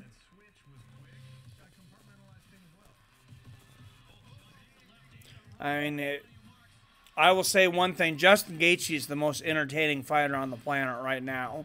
I just wish he didn't take quite so many shots. Your thoughts on Michael Chandler not signing with the UFC? Brilliant. Absolutely brilliant on both parts. Michael Chandler is the face of Bellator, and if he came into the UFC, he would just be another 145er in the most packed division in combat sports. There's almost 150 fighters in the UFC on their 500-man roster that have fought in the 145-pound division, that are now in the 145-pound division or fighting at 135 or 155. So you got almost a third of the entire UFC's fought at 145. How many of those guys is Michael Chandler able to make? He's not a champion in the UFC. I'll tell you that right now. He loses to Conor McGregor. He loses to Khabib Nurmagomedov. He loses to Tony Ferguson. He loses to Kevin Lee. So that's 4 guys just off the top of my head without really thinking that I think match up very well with Michael Chandler. I think Michael Chandler would have fits with. I know Eddie Alvarez is talking about re-signing with Bellator. He had a hard time getting out of there the first time. Sean O'Connell defeated Ronnie Marcus by second-round TKO at PFL 2 in his last fight. Abdul Razak Al Hassan versus Nico Price. Who you got? I got Ellis on that one. Who do you got, Quincy? 145. He's 155. Well, he's fought at 145 also, though, hasn't he? I think he's fought it, but either way, those are two stacked divisions where all those guys have fought in one or the other.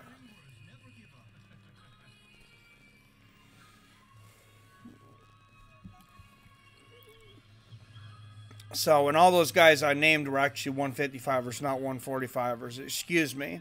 That's Bozaget Atef lost to Dan Spawn by third round TKO at PFL 2.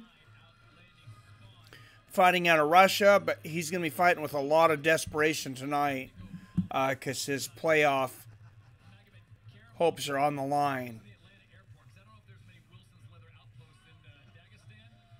Taking Nico Price, Quincy. Oh, we'll see. I guess we'll be going against each other on that one. It's not been a good night for the Russians so far. Sean O'Connell, 34 years old. Bozget, Atef, 39 now. These are light heavyweights. Sean O'Connell, 6'1", an inch taller than Atef, and they each have a 74-inch reach advantage. Or 74-inch reach.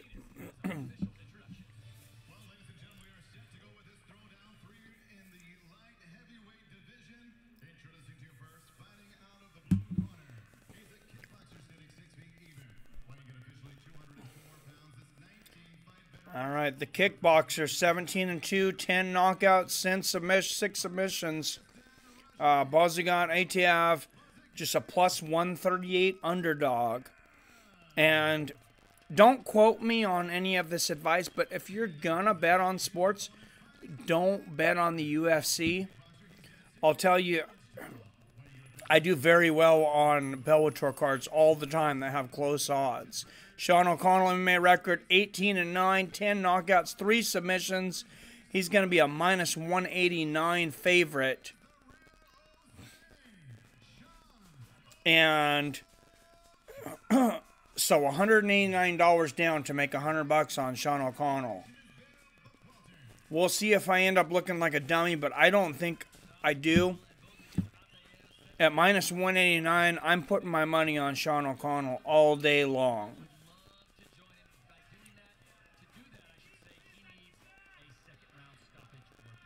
Outcome-based scoring, of course, win 3 points. And you get bonus points for an early win. 3 extra points for a first-round victory, 2 for a second. At ATF clinches playoff spot. O'Connell clinches the number 2 seed with a first-round stoppage. Atef would need at least a second-round stoppage to get into the playoffs.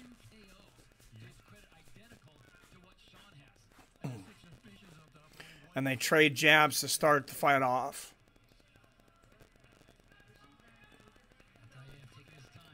Oh, big right hand over the top from O'Connell. Oh, nice body kick from O'Connell.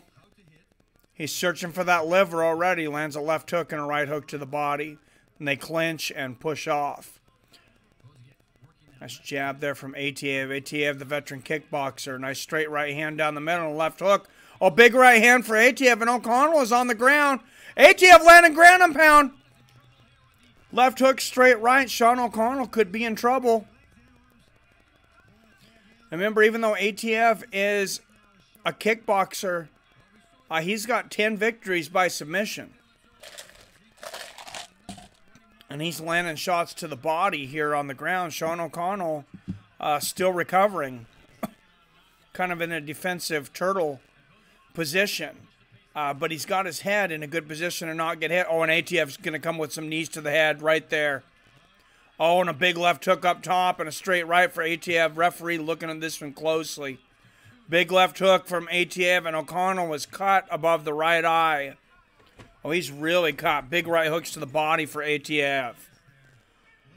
Oh, and he fakes a spinning back fist. Lands a left and then a double right hook for ATF. O'Connell.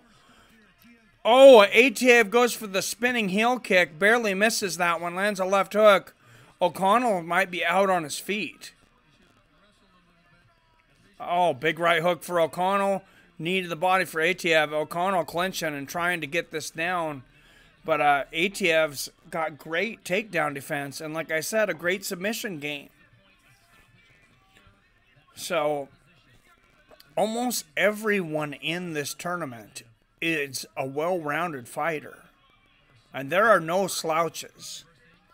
There are guys that missed the playoffs that, I kid you not, could be on the bottom of UFC cards that didn't even make the playoffs.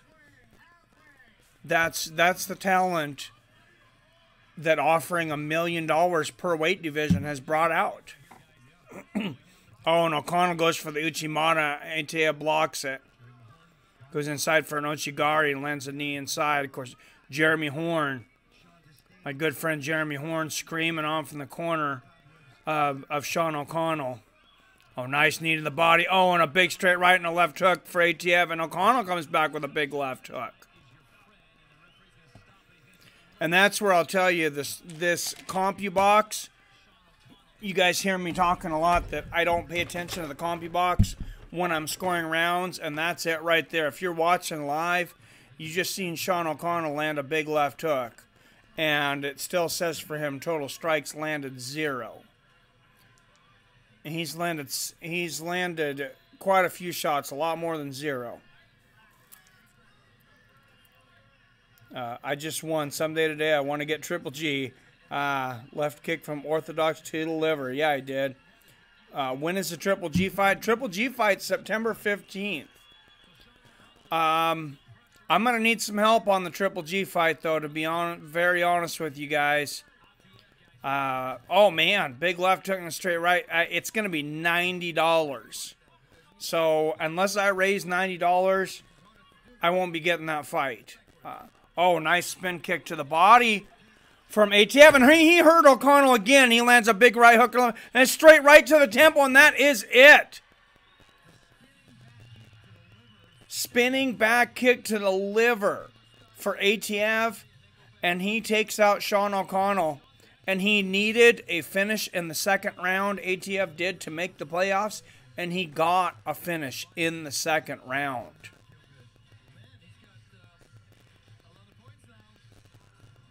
Let me tell you, this incentivized system, this is creating something spectacular.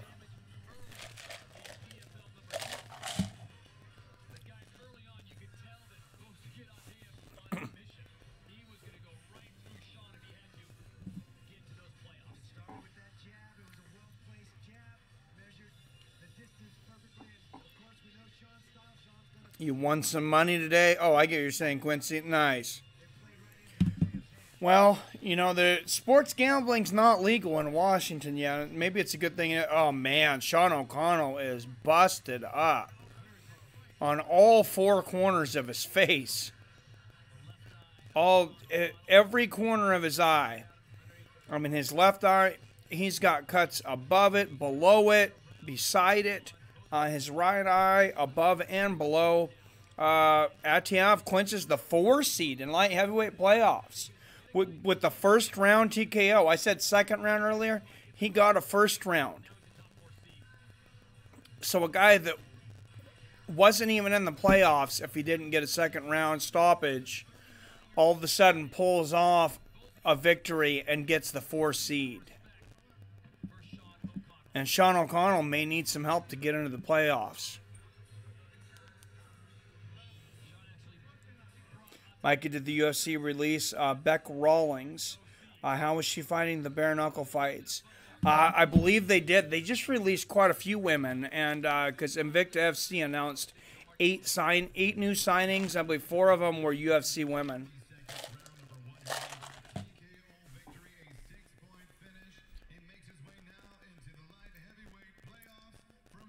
6-point finish, and the number 4 seed in the light heavyweight division, Bozaget Atef.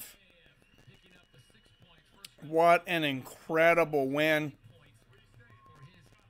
I cannot wait till that light heavyweight tournament starts. There are so many great light heavyweights. Sean O'Connell lost by TKO, but he is the 6th seed as it stands right now in the light heavyweight playoffs. Of course, he won earlier in the tournament, I believe in the second round.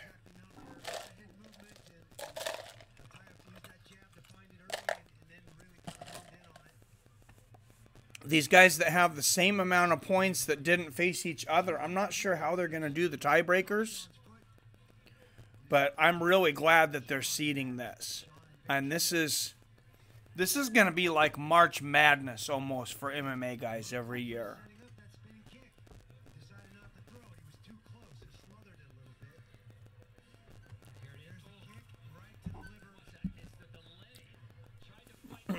Man.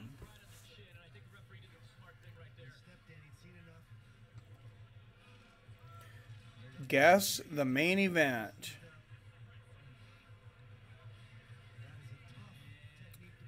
I had it down. I was looking at it earlier.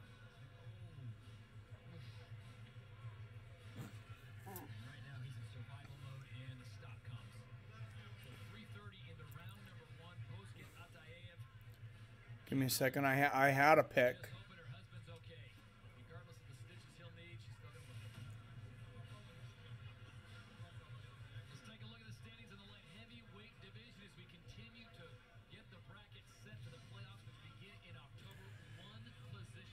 Oh, one position left in the light heavyweight division. Wow.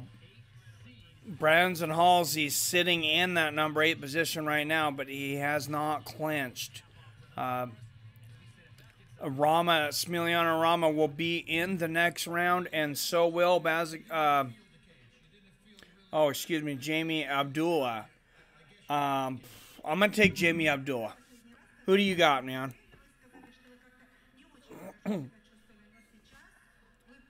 I got Rama. All right. I don't know a whole lot about either one of them, honestly. But that's been one of the great things about this is there's actually been a lot of fighters that I wasn't familiar with that I've gotten familiar with through this tournament. So...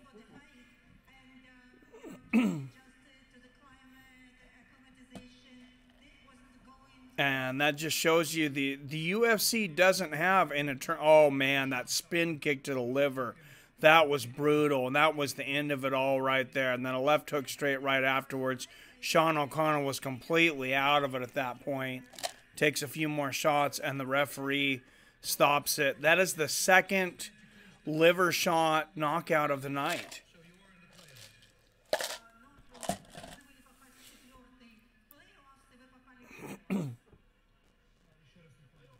And ATF just learned that he's going to be the number 4 seed in the playoffs.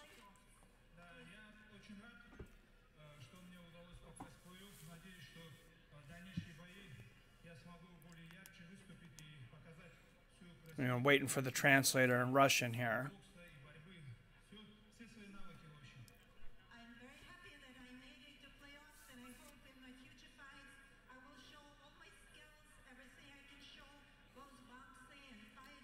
He said, I'm very happy to make it into the playoffs and get a chance to show off all my skills.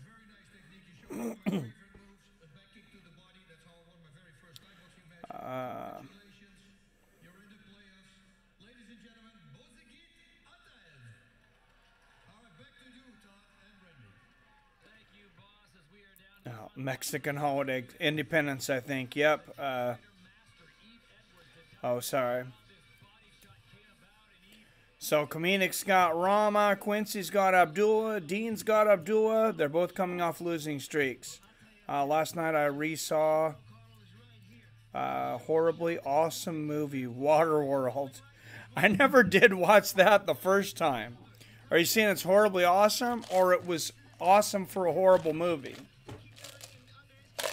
My wife's been trying to get me to watch that. I remember the critiques of it at the time. I might have to watch it with the kids. It was good and it sucked at the same time. Well, you know, I like some movies that other people don't like.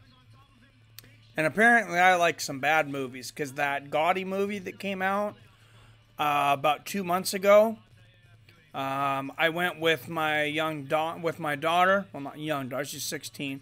But I went to go watch Gotti with her, and we actually both thoroughly enjoyed it. And then we seen Rotten Tomatoes come out with a 0 rating.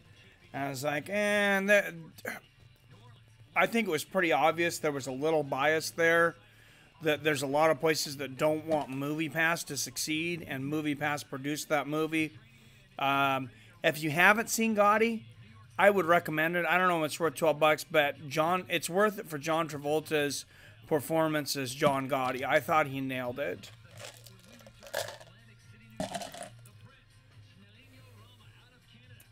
And there is Sueño Rama of Canada in the back warming up. He'll be fighting Jaime Abdullah out of Australia in the main event. Light heavyweights, playoff implications. You win, you're in. You could be in. You lose, you're out. What a great choice for a main event in this playoff week on PFL. Thank you, everybody that came over, new subscribers here to Fights of Friends.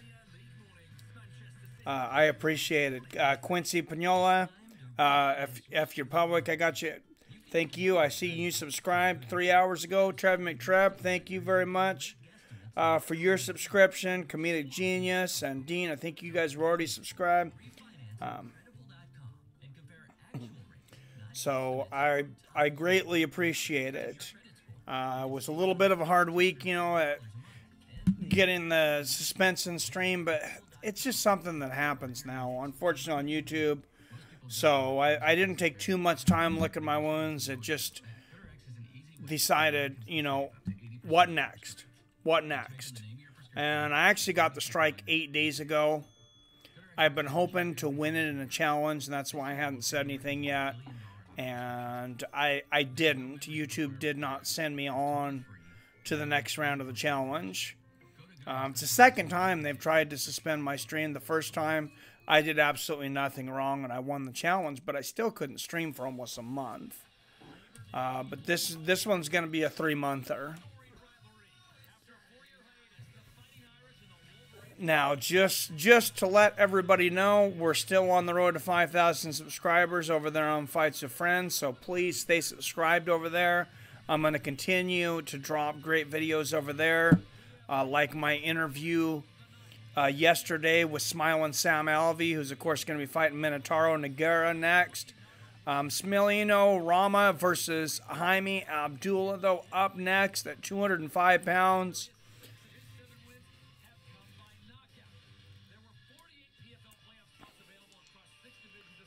Wow.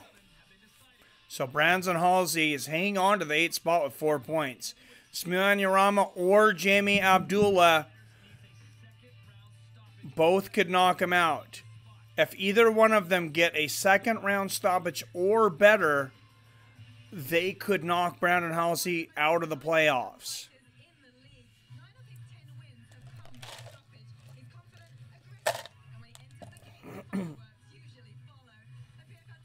And I just got word, so I was saying I didn't know how they did the seeding. If fighters had the same amount of points and they didn't have like opponents, it is by the time in the round of the knockout. So both these guys are out of the playoffs right now. Either one of these guys could potentially not only knock Brandon Halsey out of the playoffs, they could get up to, it looks as high as a 4 seed with a first round knockout, depending on how fast it is.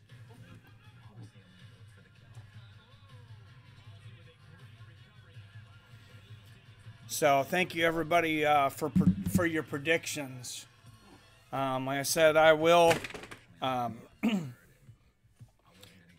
know there's only a few of you in here right now, but I will not. Financially, that's, the biggest part that hurts, obviously, not having Super Chat.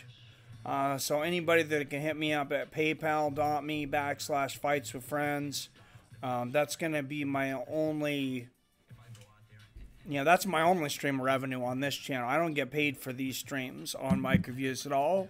The channel's not monetized until 1,000 subscribers. And then it still has to be approved by the powers that be at YouTube.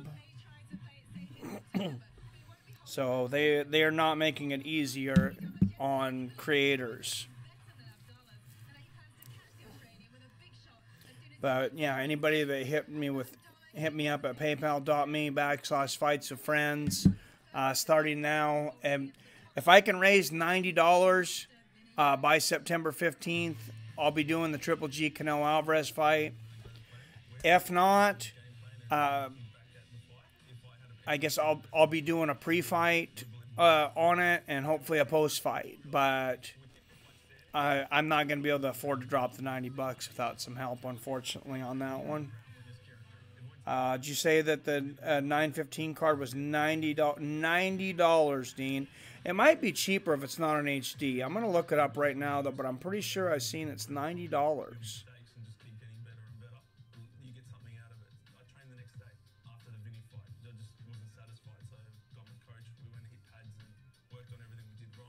I want to be accurate here. Let me get, let me make sure and get the most accurate price. So I'm gonna look on, oh, it's on Fight TV. So I'm gonna look on the stream there on Fight TV. Which, if you don't have the Fight TV app, I would recommend getting it. That's where they show bare knuckle boxing from. They show several different MMA leagues in there. But every once in a while, they'll have a free event in there.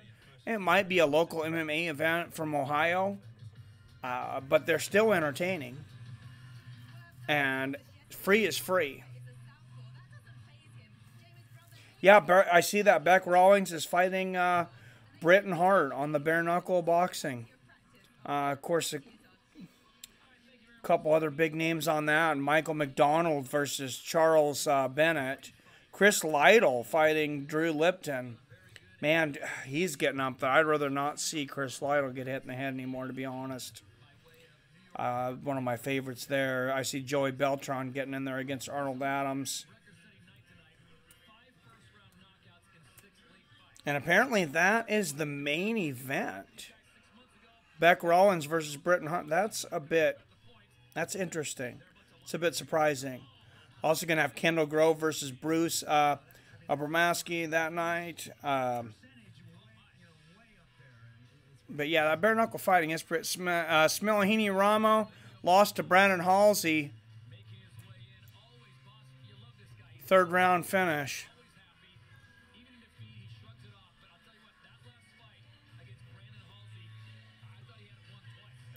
That was a war, though. He had Brandon Halsey stopped, of course. It looked like several times, but Brandon Halsey kept fighting back,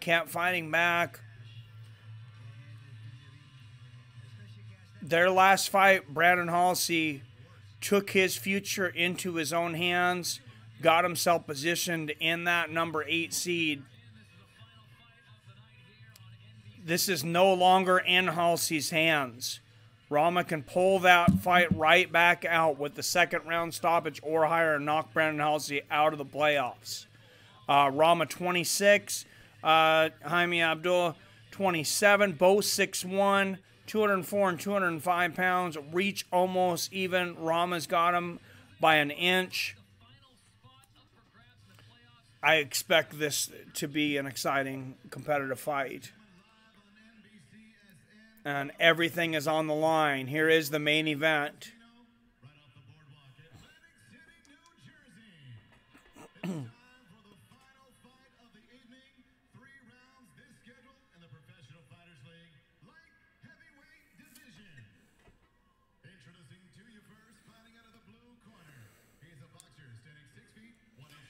Jaime Abdullah, excuse me, MMA record 7-3, 6 knockouts.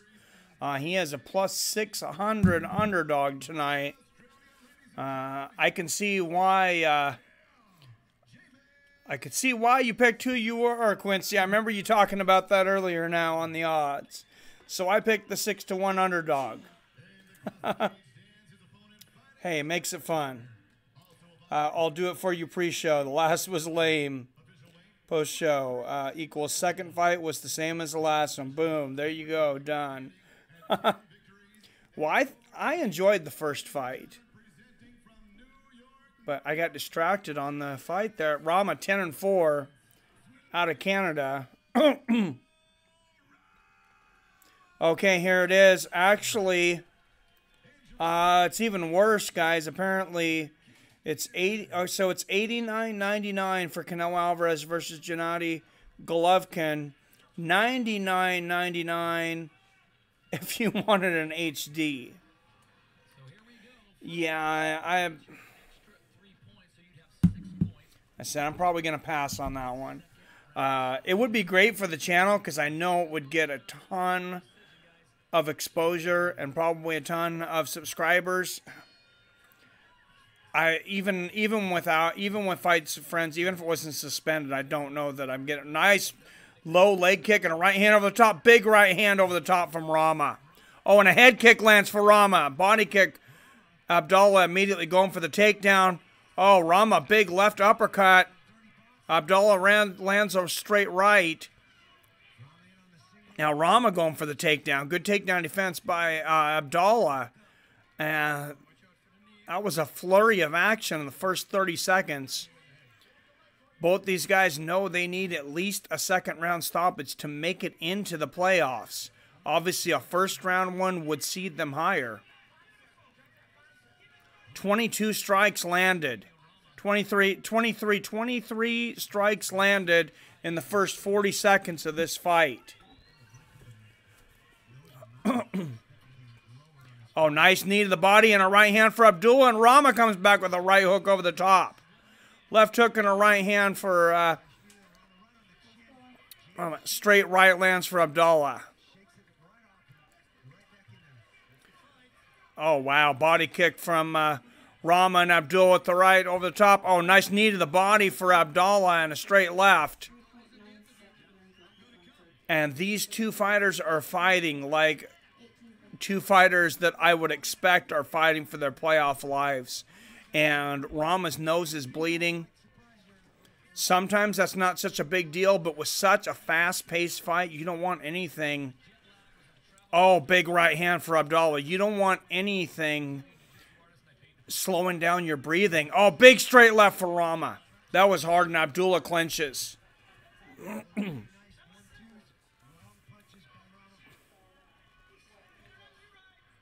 Cardio could definitely come into factor in this. 5 of 6 league fights tonight have ended in the first round. Nice knees to the body there from Rama. Oh, big right uppercut from Abdullah. Of course, the only fight that didn't end in the first round was that light heavyweight fight that seen both fighters eliminated. Oh, big straight left and a big right hand for Rama. Abdullah comes with a right hand over the top. Rama's landing the straighter, more accurate punches. Abdullah's got a big cut on his forehead. Oh, and he misses a winging right hand. Rama counters with a straight right. Oh, Rama with the more accurate strikes right now. Nice uppercut there from Abdullah coming in, though. Oh, Rama's had that tie clinch for a minute. Lands the knee to the body and a right hook over the top. Abdullah's out. Oh, big 1-2 lands for Rama. Rama very accurate tonight. Nice knee to the body. I'm surprised he doesn't take that tie clinch and go for some knees to the head there. He's been able to get that tie clinch a couple times so far on Rama. Oh, nice knee to the body there from Rama and a left hook. Abdullah is having a tough night so far. And he's actually landed more punches, has Abdullah, but Rama's landed the harder ones and been more accurate. Straight right there for Rama. And like I said earlier, I don't trust the punch stats. So I'm calling them because they're out there. I'm letting you guys know, but I don't trust them. Nice left hook there from Rama. Abdullah comes forward with a big flurry, but Rama mostly counters it. Lands a couple strikes and another knee to the body. He's done some early body work that could pay off later. So he lands a big right hand on the way out of that one. Oh, big right hand there for Abdullah.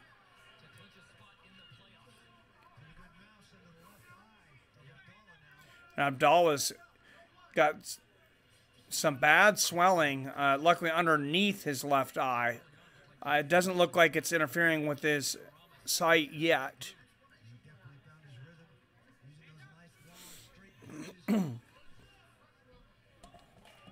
25 to 29 for total strikes land. It's for us almost even. Nice flurry exchange. 25 seconds left in the first round. Nice low kick there from Rama. Abdullah ran some right hook over the top, and they exchange power shots up against the cage. Oh, beautiful 1-2 from Rama.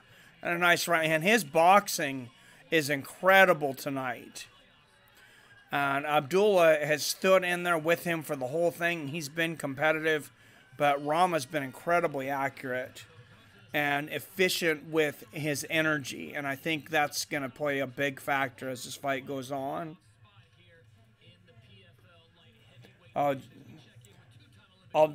Yeah. Oh, I got you. You had already said that. All right, second round. If either one of these guys is going to make the playoffs, they have to finish this in the second round. There's Kayla Harrison doing double duty, commentating from outside the cage. And she already looks like a natural. Like I said, of course, Kayla Harrison had both of her first 2 fights here in PFL. Finished both of them. Her last fight against Josette Cotton, against a fighter with, I believe, 12 fights in her second fight ever. Dominated both of them. Judo has been an Olympic sport, I said, since 1960. No United States fighter had ever won a gold medal until Kayla Harrison became a judokan, and she won 2 of them. So she took Ronda Rousey's challenge in judo and said, anything you can do, I can do better. Now she's taking her challenge in MMA, and she says, I can do better. And she's looked good through 2 fights. She's got a long ways to go. By the way, what do you guys think about Kayla Harrison? Do you think she'll make it to the UFC? Oh, big right hook and a left hand. Oh, head kick lands for Rama. Straight right and a left hook. And Rama's, almost had a guillotine on. Abdullah clinches. Oh, nice knee to the body there from Abdullah, but Rama immediately grabs him and gets the takedown. Now he's landing right hooks to the side of the head there. Oh, Abdullah is a bloody mess. I'm not sure where he's bleeding out of right now, but Rama trying to sink on a rear naked choke. Abdullah was able to throw him off. Now that blood, coincidentally, Rama making Abdullah bleed all over the place. It's going to hurt him if he tries to slip in a choke. It's gonna make him slippery, although it can help you slide it in. It's usually more of a deterrent for most submissions. A rear naked choke, sometimes you'll get lucky and slide it in with more blood. Oh, overhand rights. Oh, and he's going for the rear naked choke here again. Lot of blood for Abdullah. Oh, hammer fist slam for Rama. And Abdullah just turned his back. Rama's got his back. He's got hooks in. Abdullah is in a world of hurt. Too soon to tell. That's what she said. Oh, wow. Nice transition by Abdullah, but Rama transitions back and gets in the mount. Lands a 4-punch flurry. With leverage. And he's got Abdullah's back again. He has to finish it in this round. Someone has to finish in this round or neither fighter makes the playoffs. 2 minutes and 55 seconds left to put 5 points on the board and knock Brandon Housey out of the playoffs. Nice left hooks, uppercuts and left hooks. Big ground and pound for Rama. I say it looks like Rama is going to finish it this round. Abdullah has been very tough. Abdullah trying to stand back up here.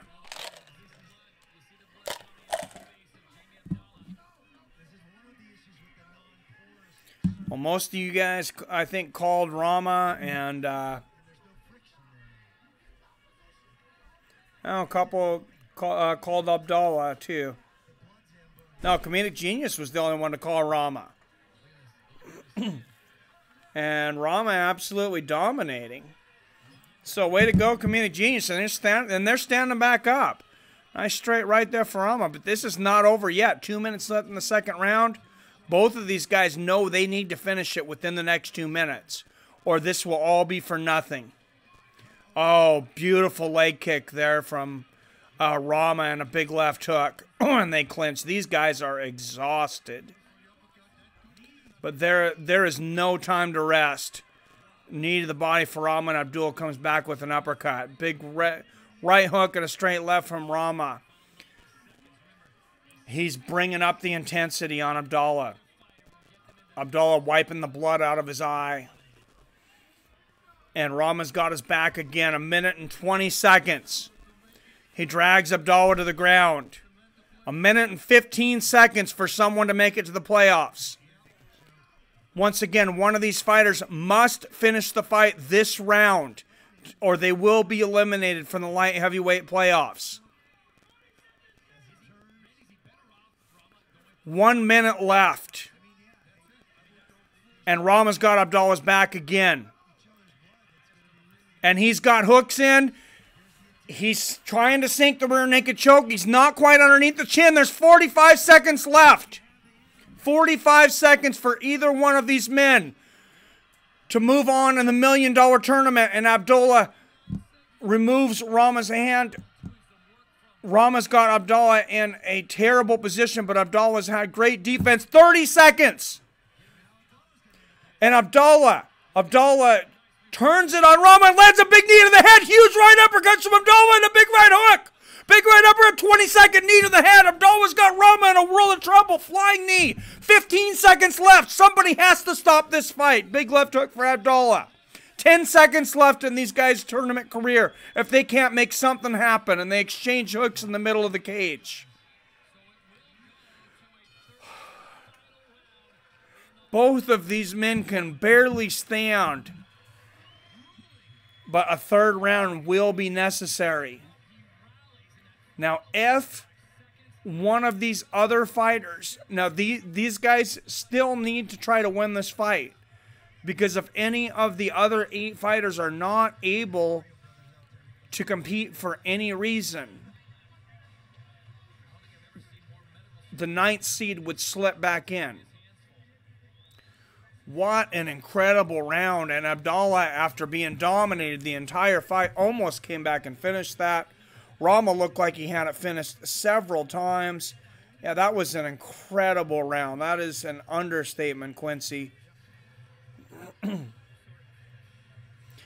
All right, so it will go to a third and final round. I do believe that Rama is up 2 rounds to 1, but Abdullah had a hell of a rally at the end of that round. Both these men are exhausted. And I have a feeling when you got 8 guys, you know how many fighters in a UFC fight, how many times guys can't make it. It's very rare that a card goes down that every single fighter is able to make it. Oh, and they're looking at Abdullah, and they just stopped it in between rounds. Abdullah's eye is swollen.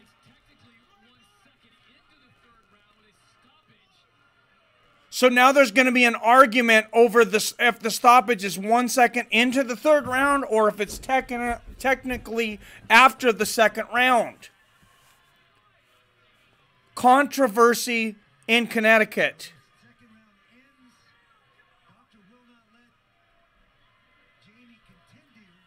The second round ends. The doctor did not let Jamie Abdullah continue. And these guys are hugging Rama's crying. Or excuse me, Abdullah. Abdullah crying. The doctor's not allowing Jamie Abdullah to continue.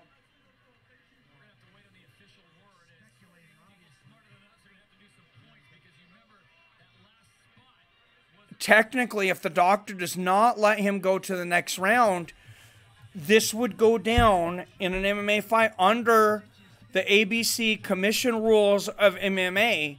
It should go down as a stoppage at 5 minutes into the second round, which means that Rama should knock Brandon Halsey out of the playoffs. Did the bell ring? Or if the bell did ring,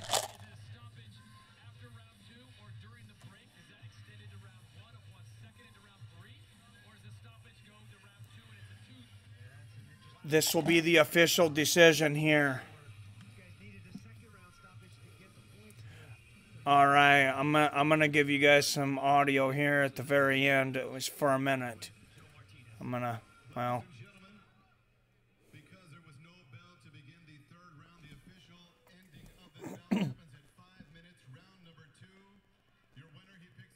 And just like I said,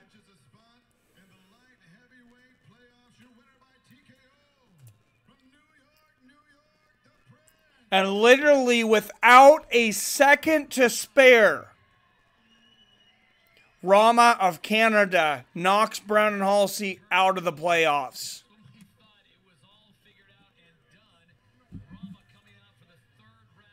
What an incredible night. Quincy says lame. It was interesting that they didn't let him go on there, but man, what I want to look at the other side on that eye. They have the camera on the eye that's not injured.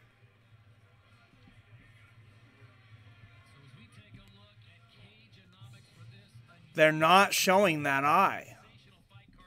You notice that, Quincy? I find that very interesting. They should be showing a close-up on that eye right now. Well, great night of fights, but no shortage of controversy here at the end. All but 2 fights end in the first round. This one ends in the second. Only 1 fight goes the distance tonight. Regardless of anything, an incredibly exciting night of fights. And Boss Rutin's going to interview Smilan Rama right now.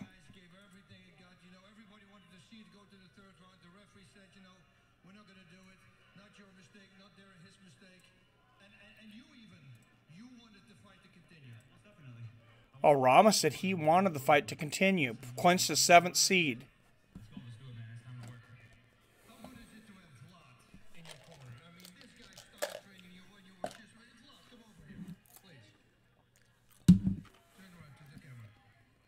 I really wish they would show Rama's eye.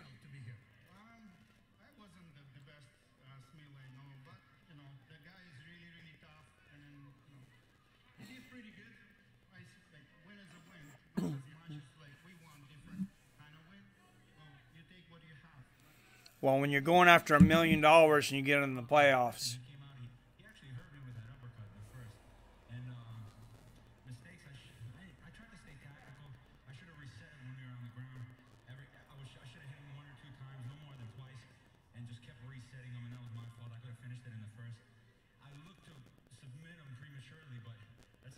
Oh, that eye is very... The swelling underneath is very bad.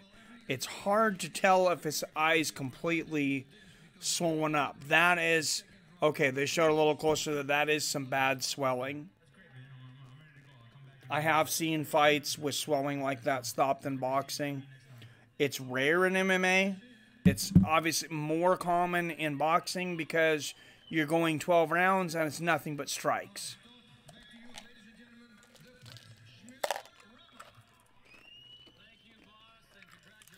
And with all the weapons MMA fighters have, headbutts are actually more common in boxing. Accidental headbutts than in MMA. But there we go. Light heavyweight playoff bracket. Vinny Magalhaes versus Robert Cleveland, number 1 versus 8 seed. ITF clinch tonight, number 4 seed, will face Sorty. Spawn and O'Connell, number 3 and 6 seeds, will fight. And number 2, Marcin Grisham. Rahman will fight the number 2 seeded Marcin Grisham, number 7 Rama. And, man, this division is anybody's. Featherweight playoff bracket. Steven Seiler, number 1 versus Meligari. Valiant versus Almeida, 4 and 5. Andre Harrison versus Bezerra, number 3 and 6. Of course, Bezerra only getting 1 fight to do that. That's going to be incredible. Lance Palmer in the last round. And then Will Brooks, number 2 seed, versus Rashid Magomedov, 7 and 2. That's an incredible fight. Ishmad Mamedov versus Thiago Tavares, the number 6 versus 3 seed. Chris Wade versus Robert Wantley, number 4 and 5. Nathan Schultz versus Justin Case. Is that Schultz, the Brazilian? Again, the Brazilians have looked very good in this. And also four representatives from the United States in those top 8 there. A couple Russians, a couple Brazilians. And then welterweight playoff bracket, oh my God. Ray Cooper III versus Jake Shields rematch. Rick Story versus Ferreira, who won by first round knockout tonight.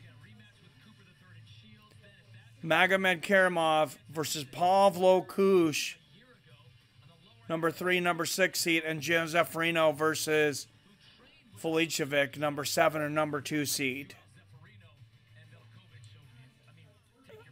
It'll all go down on October 20th, guys. Every one of those fights almost could go any way. And there's the middleweight playoff bracket now official. Magomedov versus Umalatov for 8 and 1 seed. Umalatov could pull off the upset. Santos versus Sai, who got a first-round knockout tonight in the 5 and 4 spot. Gamzatov versus John Howard of the United States. Howard, number 6 versus number 3, Gamzatov. And number 7 and number 2 seed will pit Americans Rex Harris and Lewis Taylor. And here is the heavyweights. You got 5 Americans, 2 Brazilians, and a Swiss. Barroso, the number 1 seed versus Josh Copeland. Josh Mick May and Nicholson, 4 and 5. Linz and Astrifi, 3 and 6. And then Tiller and Jared Rosholt in that last round. Of course, former UFC standout. Balzagat Atef Dagestan. Man, he pulled it off tonight. That was crazy. I'm back and off the roof for the day. Well, great, Panhead Bob. No, the last fight just ended, man. No, it was an incredible night. Panhead Bob, if you can look it up, if you can find the stream somewhere later, I really recommend watching it. It's definitely worth the watch. It would be worth the watch if you knew who won every fight. That was a great night of fights. Wouldn't you say, Quincy? And the last fight was maybe a little surprising. But, man, this PFL has been intense. And I've never seen an MMA league come and storm on the combat world as quickly as PFL has. And that includes Infliction, who started off with Fedor versus Andrei Arlovsky. That includes Strikeforce, who got off to a very quick start, was later bought by the UFC. That includes Pride.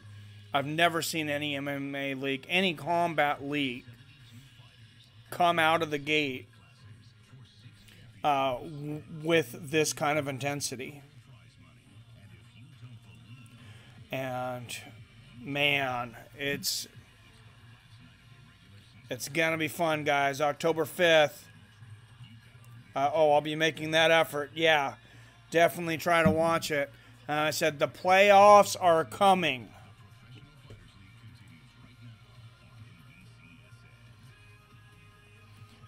Absolutely. That'll be the next PFL stream. The next stream on here, though, will, of course, be Saturday. Tyrone Woodley versus Darren Till for the welterweight championship of the world. Let's clean this up a little bit, and let's look at that UFC card coming up this Saturday.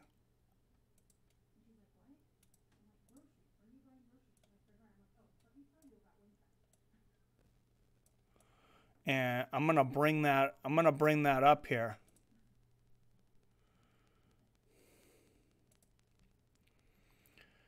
Give me just a minute to play with my OBS here. If you ever wanted to be a YouTube streamer,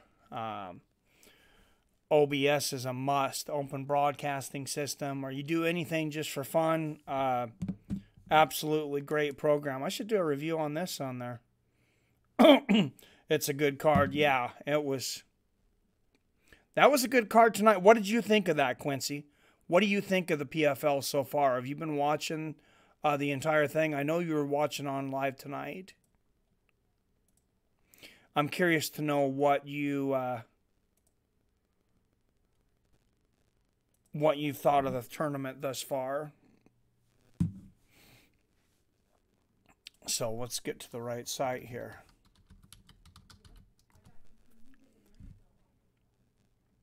And you guys should be seeing the same thing I'm seeing. You should be seeing a mirror of my desktop here. 2 titles on the line. Of course, I'm sorry, that's not this Saturday. Can I not count?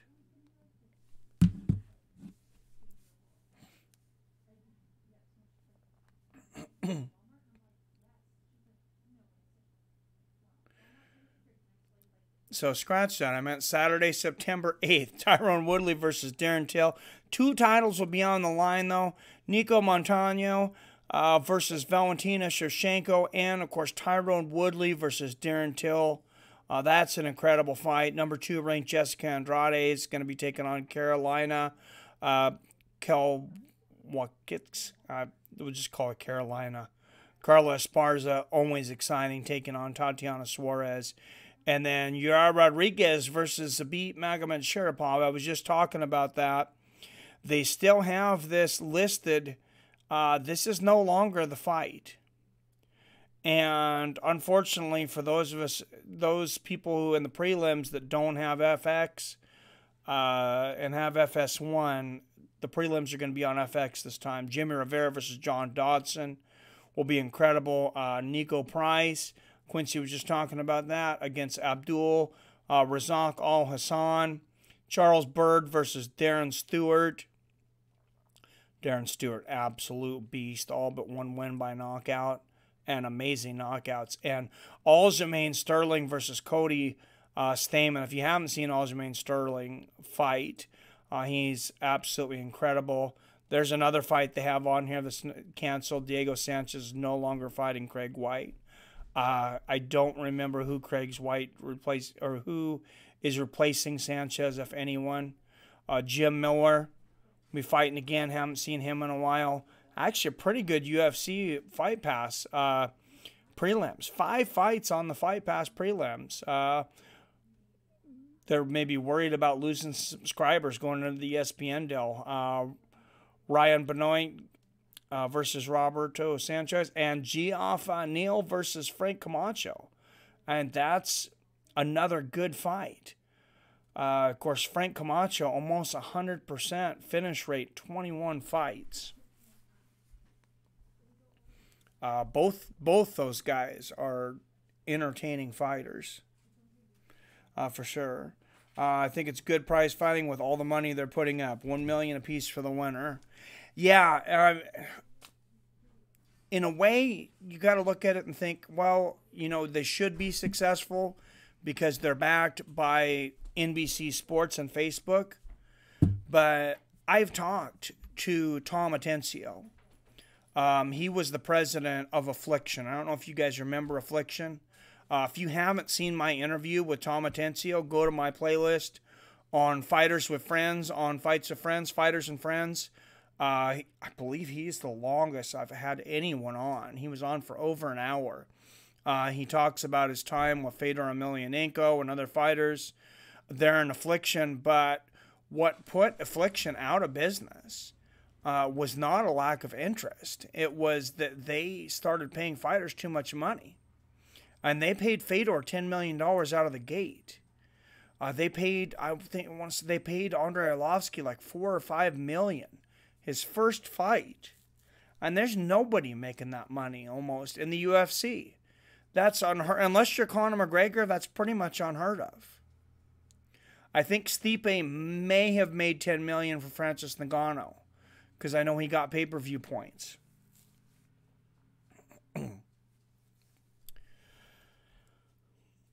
But yeah, for the first season to put, so the $6 million, $10 million altogether they're putting out for that prize money for as much exposure as they're getting. I think NBC Sports and Premier Fight League are getting their money's worth. So it's definitely a win-win for everyone, in my opinion. I'm trying to think. I thought there was something in MMA going on next week. And if anybody remembers it, let me know.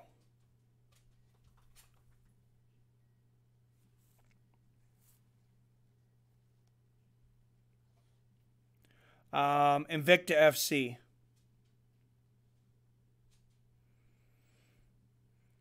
So if there's nothing else going on, September 1st,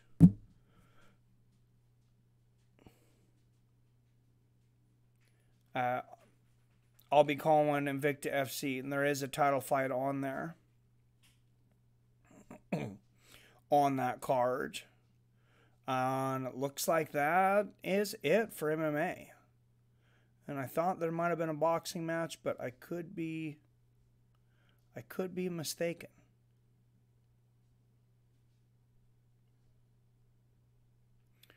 Of course, the big one, Triple G versus Canelo Alvarez,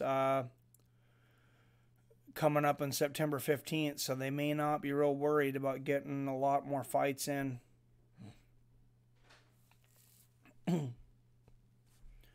Between now and then. But yeah, there is nothing on the horizon in boxing until Canelo Alvarez and Gennady Golovkin.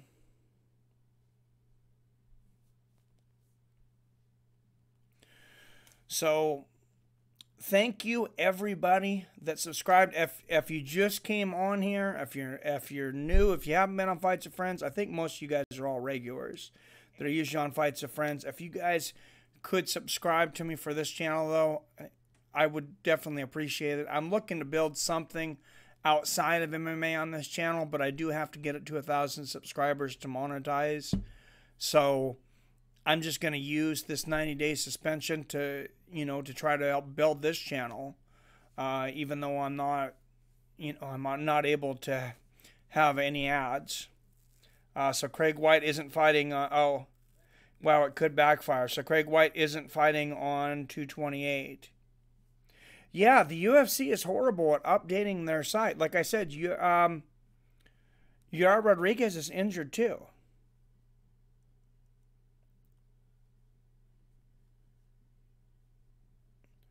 So I'm trying to figure out what you're talking about on Craig White. I thought it was Diego Sanchez that was injured, right?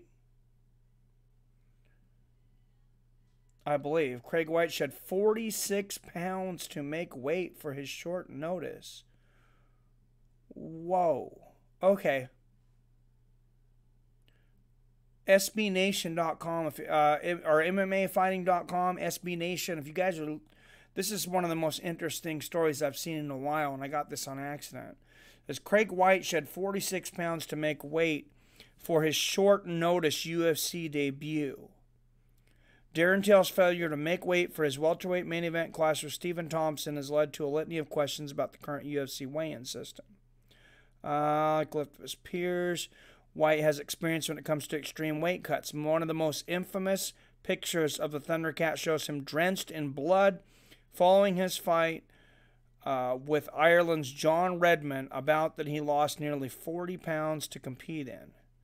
Well, in here it says 46, and then it says nearly 40, but and so quoting him, he says in the ring when he was being interviewed, he said, for the John Redmond fight, I did 17 kilos, 37 pounds in 9 days. It was horrendous. I got rid of 8 kilos in water that time. I have never used salt baths before that. I generally felt like I was going to die when I was walking to the scales that time. Of course, I said I'd never do it again. I promised my coach and my girlfriend that I'd never do it again. Now I remember that story. Then the phone rings about 2 weeks before UFC Liverpool, and Grab Boylan is asking me if I'm available to fight No Magny. In that moment, the Redmond cut was the first thing that crossed my mind. At that stage, I was out of camp, and I was the heaviest I'd ever been. All I could think in my head was 98 kilos, 216 pounds. What the F were you doing? 2 seconds later, I accepted the fight. Very dangerous. We're going to see fighters die in the UFC from weight cuts. I hate to say it, but it's going to happen. Oh, you think Diego is still fighting? That would be good. He needs to retire too. I would like to see him go out on a win. I would like to see Craig White never cut anywhere near that much weight again. That is absolutely ridiculous.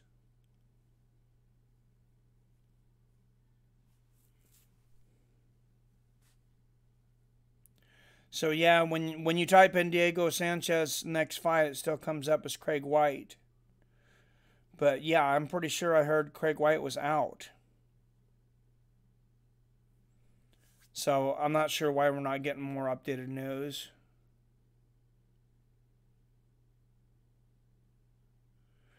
Wow, and the Jackson Winkleman controversy continues. You've seen Winkleman and Donald Cerrone going back and forth at each other. Now Diego Sanchez calls Donald Cerrone out, has been training with him. Says, not my homie anymore, after Jackson Winkleman cuts ties with Donald Cerrone. That is sad. That is very sad. But, you know, I think I pretty much have a foolproof way of figuring this out. Sure Dog is pretty sure.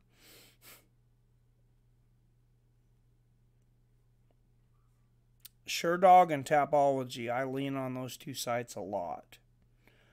So if you guys check them out, I have put in 229. I keep on wanting to say 229. It's 228.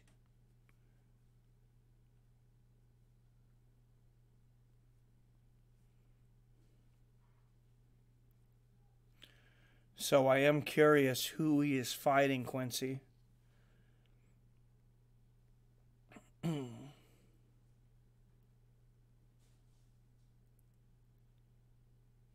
If this is any different, I'll put this up. If it's any different than what the UFC has.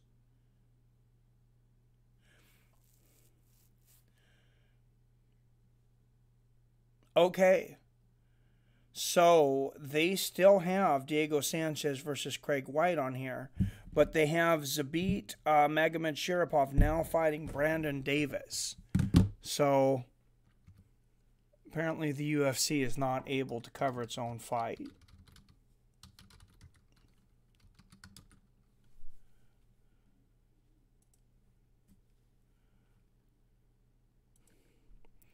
So let's look at the updated card here. At least as Sure Dog has it. And apologize for the ads here, but of course they got to pay for their thing. Oh, man. If it wasn't Sure Dog, I would be upset, but they've saved me a lot of time in the past. It's Brandon Davis, 9-4 Brandon Davis now jumping in to replace Yair Rodriguez. 3 knockouts, 2 submissions. 4 losses, 3 of them by decision. 1 by submission. So much easier fight, I would say, for Zabit. And yeah, they still have Diego Sanchez and Craig White listed. I was pretty sure that fight was canceled.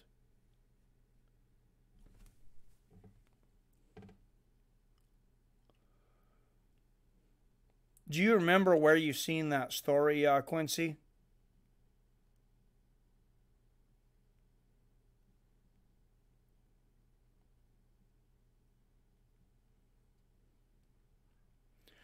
Because I swear I remember seeing the fight canceled too.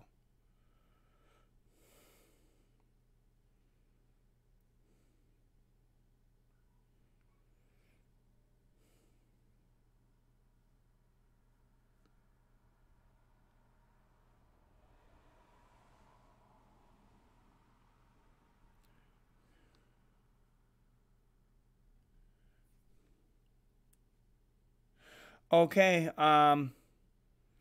Diego Sanchez was on SXM Festival. Oh no, what channel is this? Sorry. Diego Sanchez was on James Lynch. Was on James Lynch's MMA show just 3 days ago. Says he plans to turn Craig White into an Instagram highlight. So maybe it's back on. As of 3 days ago, it looks like this is still on. I would still love to see this fight. I want to see Diego Sanchez go out, on a positive, but I just want to see him go out in a good way, period. He's been one of my favorite fighters since that first Ultimate Fighter, but man, he doesn't need to get hit in the head anymore. Oh, I think, so Craig White isn't, I think, I never seen it canceled. Oh, okay, I misunderstood what you're saying, Quincy. Good night, Dean. All right, man, I think you're right. I think it is still on. I don't know, so that was my mistake, I guess. I must have seen something. I must have got it, maybe I got it mixed up with, the Yara Rodriguez thing. For some reason, I thought that fight was off too, so it's just that one. So, my mistake. Anyways, thank you guys so much, everybody, for tuning in. Great night of fights. I really appreciate you guys coming over from Fights with Friends and joining me over here on Mike Reviews It All. I hope you subscribe and get the notifications. I say I'll be here for a while. As always, I love you, I respect you, and I'll see your fine asses later.